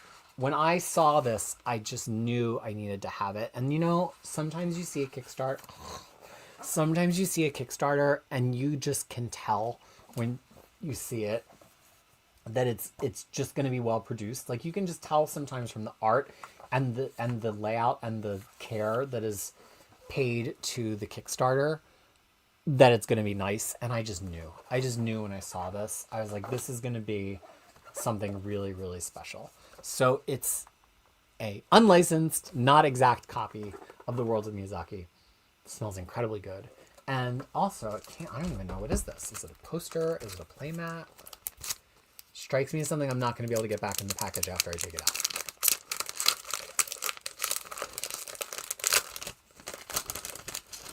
By the way, I didn't just go crazy and buy a lot of things. This was months of mail, because you have to think that I was originally supposed to do this show the day after my last appearance on Omnidog, which was like the second Tuesday of August.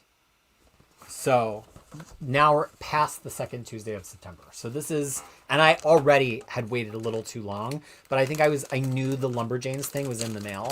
So I was waiting for the Lumberjanes box to get here before I did it. And then it came here like the day before. So this was already like 6 weeks of mail.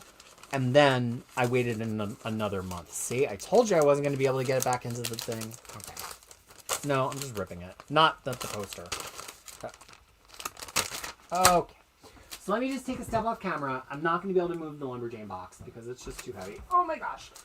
So and then maybe at the very end, I'll run to the bathroom and get on the scale with the Lumberjanes box. And we'll see how heavy it really was. Oh my gosh. Oh, okay. You can't see me, but I've literally made a barricade of all of these books. I have to climb over. All right, let's get to present on the comments and then let's wrap up.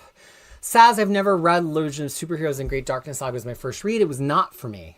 Levitz makes Claremont seem succinct. Oh boy. Samantha Jane finally got delicious plant-based protein a few months ago. Ooh, let me know who you got it from. I tried New Zealand protein. I found theirs to be very chalky when I mixed it up, which is why I switched to Scorpion. But if you have another plant-based one, I was doing plant-based from Good For, but it was like 2 times the price and the sodium was way, way higher. And I don't need more sodium. Okay. That's Austrian, but Leberkäse im Sermel is a type of meatloaf in a bread roll with some good mustard. By the way, I wrote that comment before I understand that this was about vegetarian foods. We can enjoy all the foods that we want to enjoy. I don't, here, both sides. You can eat meat. I don't want to eat red meat. I prefer not to eat red meat. I have bacon once or twice a year just because there's certain recipes I like that have bacon in it. But I also make vegan bacon sometimes. But yeah, those are two sides we can be on, right? We could be on the red meat eating side and the not red meat eating side. And neither of us are going to tell the other one that we're going to go to hell or anything like that. Wonderful. Planet 628, hello. Liked Alien Genocide when I was a teenager. There were cool sci-fi stories at a time that was mostly superheroes on the self. Yes, Studio Ghibli, you guessed! You guessed it. It looks too friendly for D&D, says Pasta Jensen. John said it looked like Family Guy on vacation. Robert Secundus said I saw snippets from Iwo Jima bit back. It looks so fun. And Logan Wayne taking the win there. Lansing, on that topic, to have a favorite Miyazaki movie. Gosh, that's hard. I mean, I love Spirited Away. I think Spirited Away is like a perfect movie. It's one of my favorite movies, but I love so many of them. I love Kiki's Delivery Service. I still don't know if I've ever seen, I forget the name now, but I have them all on Blu-ray downstairs. I think Spirited Away is probably my favorite one. Ponyo's not my favorite. I like Ponyo, but I think Spirited Away. And Kiki's Delivery Service, there's a third one that's escaping my mind right now. But Totoro. But Totoro is very weird and slow. It's an amazing movie, but it's quite somber, actually. But even though there's so much cute stuff in it. Okay, well, I made it to the bottom of the chat. Okay, let's get through these last 1, 2, 3, 4, 5, 6, 7, 8 books. Because this was not supposed to be this long. Because I was like, ooh, how long do I need for this? And I'm like, oh, haul streams never go longer than an hour and a half. But I was not thinking that we haven't talked for so long. Ooh, this is a tiny DC Finest. This is Blue Beetle, another one of these Charlton Comics characters, much like Peacemaker. And it is by far, no contest, the slimmest DC Finest. But that's because this is pretty much all of the far pre-crisis Charlton Blue Beetle material that there is to collect. After this, he was a DC character, and it's a different thing. So, I mean, just looking at, I happened to open the second last page. Blue Beetle, of course, is the inspiration for Night Owl in Watchmen. Because originally, as we all have heard umpteen times by this point, Alan Moore was his original pitch for Watchmen was to use all of the Charlton Comics characters. And then DC was like, after they saw the extent of his pitch. And so then he kind of invented them as their own characters. So they are no longer one-to-one analogs. I think it's really cool to have this in color. And this is the same price as all the other Finest. It doesn't matter how big or small they are. So this one being $40, I guess subsidized some other ones. Although I don't think a lot of this had ever existed in color before. Now there is older Blue Beetle. Technically, there is Golden Age Blue Beetle. This only picks him up from 1964, so this is Silver Age Blue Beetle. I don't know a lot about it. Lars actually did all of the Blue Beetle mapping for the DC Omnibus poll, but yeah, there is older Blue Beetle to be had. But this is pretty much all of Blue Beetle from Silver Age to shortly before Crisis, when he became integrated into the DC universe. Oh, and here it is. I said it might be in the mail. So this was my most anticipated DC Finest volume after that Wonder Woman volume. It is Hawkman, Wings Across Time, and this is his first Silver Age volume. And I don't feel like he has a lot of solo stories in the Golden Age. They're mostly just going to be in the Justice Society book, because they would just be backup stories in Justice Society. So this, I think, I could be wrong. We could look at the DC Finest sheet, but I think this is the oldest, what will be the oldest Hawkman book. So this has his reintroduction in the Silver Age and the Brave and the Bold 34 through 36 and 42 through 44 and 51. So Brave and the Bold is an example of one of those books that you couldn't just do a Brave and the Bold collection because it's got so many other people in it. And then Mystery in Space 87 through 90, and then the Atom number 7, and then finally Hawkman 1 through 11. So I'm really excited to read this. I'm pretty sure most of it has never existed in color before, and I just really, really like Hawkman. So there is enough material for 2 Golden Age Hawkmans. He does appear in every issue. Oh, see, I had forgotten this. This is why I have spreadsheets. He appeared in every issue of Flash Comics 1 through 104 with his own backups, and only the first 22 issues of that were collected into Golden Age Hawkman archives. So there are literally 80 issues of Hawkman stories that were 9 pages long that have never been published in color before, and that's enough for 2 DC Finest. Then this is the first Silver Age DC Finest. Then we're probably going to need 1 more Silver Age DC Finest that will collect the remainder of this series, possibly 2. Originally this was supposed to collect through Hawkman 16 and only went through 11, so we have to get all the way to Hawkman 28, and then there's the Atom in Hawkman 39 through 35 because the Atom renamed to that. So there's no missing 29 through 38. Hawkman ends at 28, then the Atom starts, and then there might be a few Brave and the Bold issues. I do think, I don't know, that's kind of a lot of issues. 11 through 28 is 18 issues, and then another 7 issues of the Atom. I think they could fit that all into one. I still think it could fit. And then we jump immediately into the 80s. Like, he doesn't really have a lot of pre-80s stuff. And we go into some Tony, aka Jenny Blake Isabella stuff in the 80s. And then we get into Hawk World and Ostrander in the 90s. All stuff that is terrific reads from the few issues of it that I've checked out for guide researching purposes. So I'm very, very excited for that. Okay, is it just down to Epic Collections? I'm trying to get it to the point that we just have Epic Collections. And then I can just do Epic Collections straight through the end. I think I have 1 more Finest here. Yeah, okay, 1 more Finest, and then we're going to Epic Collection to the end. So this is DC Finest, Justice League of America, The Return. So this is overlapping a recent Justice League Omnibus, the Justice League Detroit era. This is the very end of Justice League just prior to Crisis. So this is Justice League 241 through 261, the very end of Justice League before it runs into Crisis. It's 1985 through 1987. So after this is the relaunch of Justice League, which turns into Justice League International. So I've never read this. Again, DC has never made their mid-80s pre-Crisis stuff very attainable because it has never been in continuity really fully. And so they've never placed much of a premium on reprinting it other than Teen Titans, honestly, and some Batman. But Teen Titans, for a long, long time, was the only coherently collected DC comic from the mid-80s prior to Crisis. So I don't know a lot about this run. I've never read it. I know they're in Detroit. That's about all I know. Okay. Justice League, we've now had a couple of different periods. They did a random Silver Age one. They did this one. They're doing another Silver Age one, which is not, I don't think, adjacent to the other Silver Age one. Okay, folks, we have 6 epics to do, and then we're wrapping up. I'm going to start with a modern epic. One of the only modern epic lines that I bought, which is Young Avengers, just because this has never fully been collected coherently, and this book is exactly why. The first book was pretty much the same as the Young Avengers Complete Collection. This is number 2, which is, what is it called? I can't read it upside down and backwards. Dark Reign. It's just so small. There it is, Dark Reign. So all of this has been collected in a series of individual trade paperbacks, which I have, but I just wanted it all on the shelf in one solid book. So it's Civil War, Young Avengers, and Runaways 1 through 4, Young Avengers Presents 1 through 6, Secret Invasion, Runaways, Young Avengers 1 through 3, and Dark Reign, Young Avengers 1 through 5, and Siege, Young Avengers. So this takes us all the way up to Children's Crusade, basically. That has been all in a Young Avengers omnibus, but I don't need the omnibus. I just wanted it in paperbacks. I think I had the original OHCs of Young Avengers, and then they had paperbacks of all this stuff, and I just wanted it all in the same line.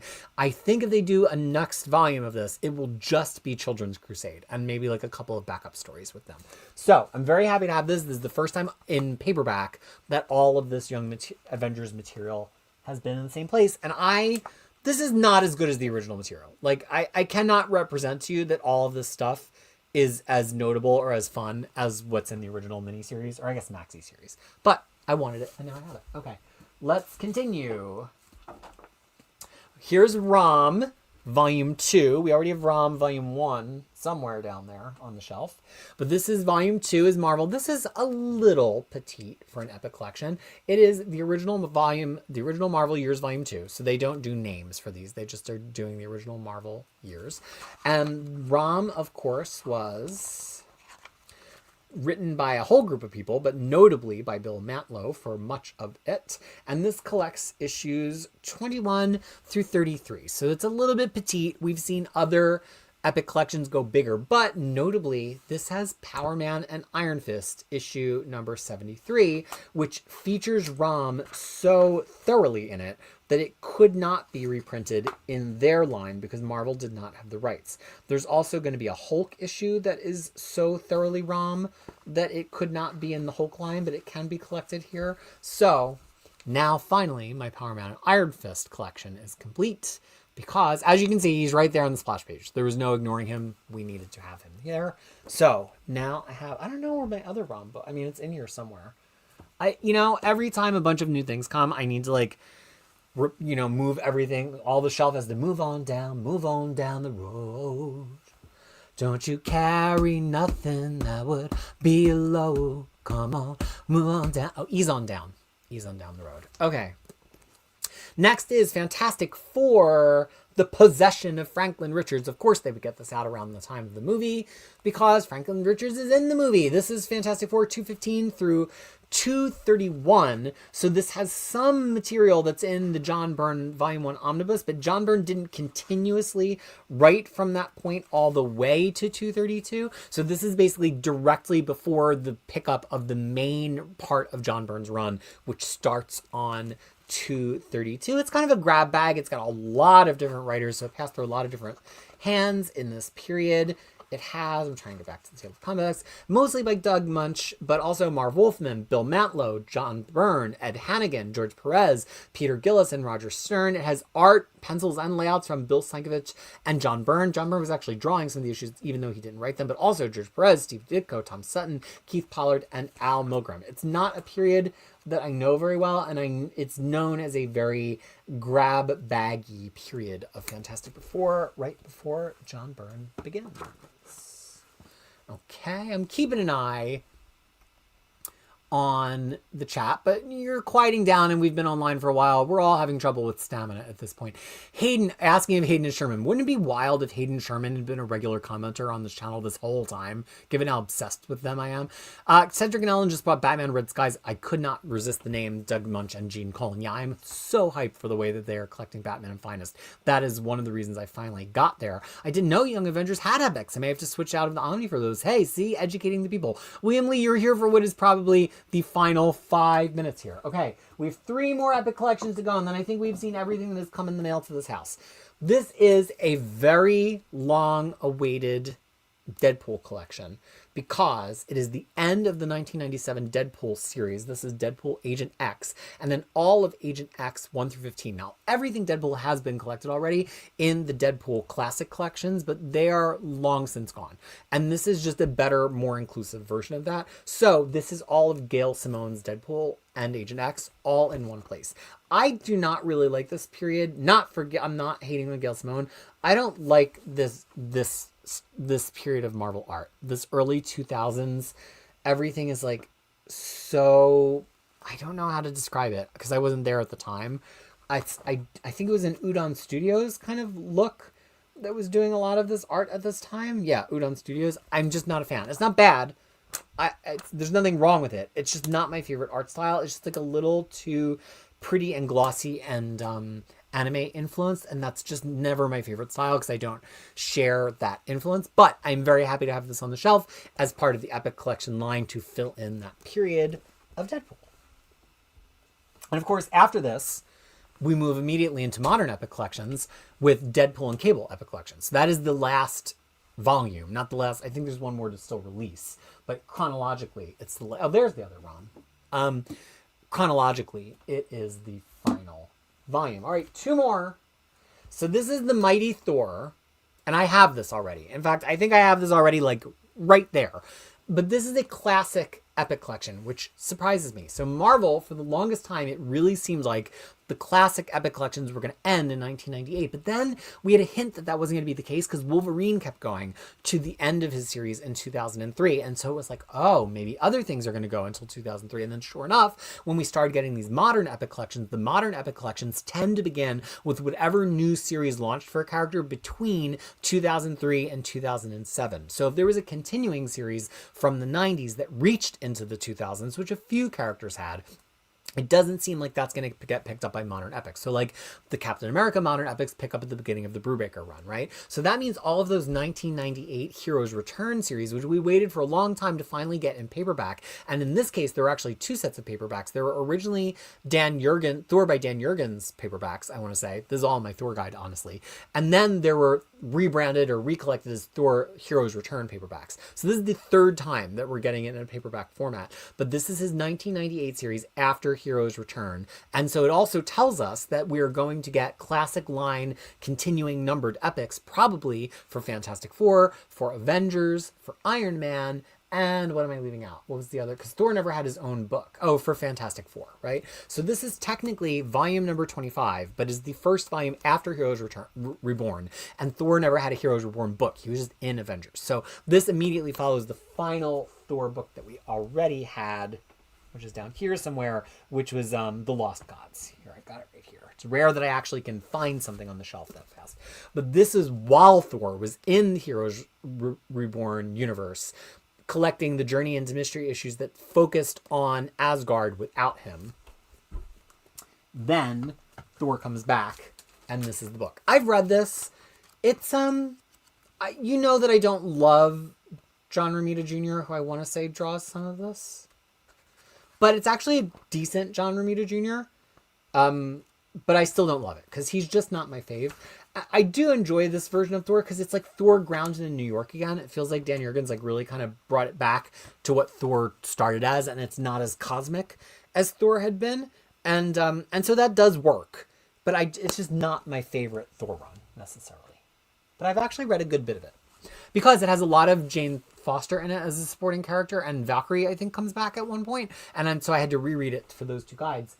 And now we come to the final book of this massive, massive haul, and it is Captain America the Swine. Not every Captain America book has a matching Lady Gaga song to go with it.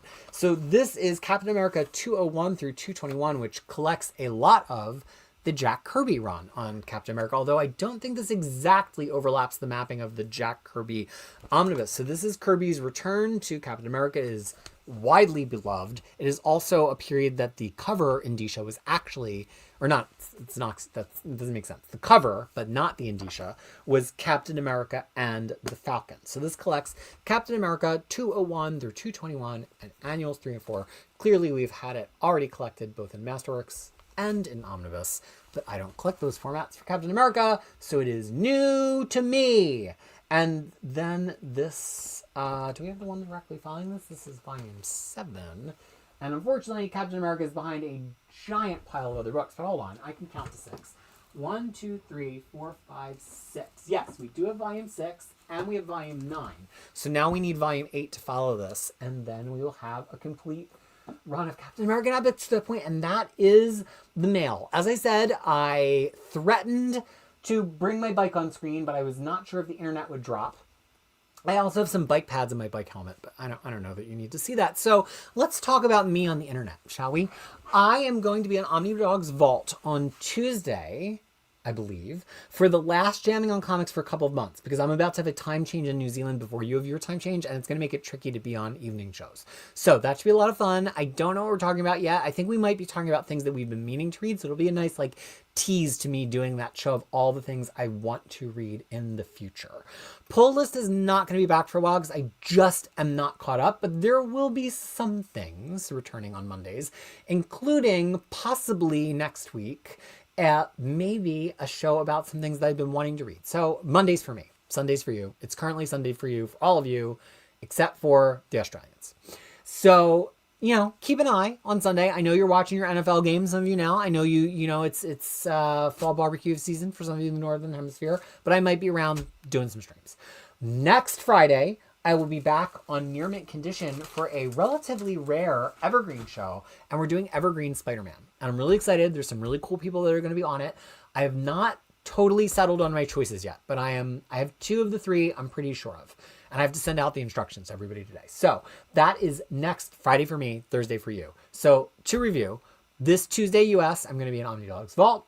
Next Sunday US, I may do another stream. Keep your eyes peeled. And next Thursday US, not this Thursday, but next Thursday, I'm going to be back on near mint condition to do Spider-Man Evergreen. Until then, I'm not going to be on the internet. I'm going to be outside riding my damn bike, trying to get ready for this triathlon, and I will keep you up to date on that. I'm so happy. I feel like I saw almost every single regular name. Everybody from Hayden to Robert Secundus to Logan Wayne to Cedric and Ellen to I see Johnny in the chat right now. Did I say Lance? We saw Lance. We saw James the Medium Answer. We saw Super Jop. We saw Helen. We see so many regular folks. I'm so happy that you're here to watch me. I wanted to give you some proof of life. I was thinking I might try to go and get a newspaper to be like, I am really alive on this day. But I am alive. I'm in New Zealand and things are going pretty well.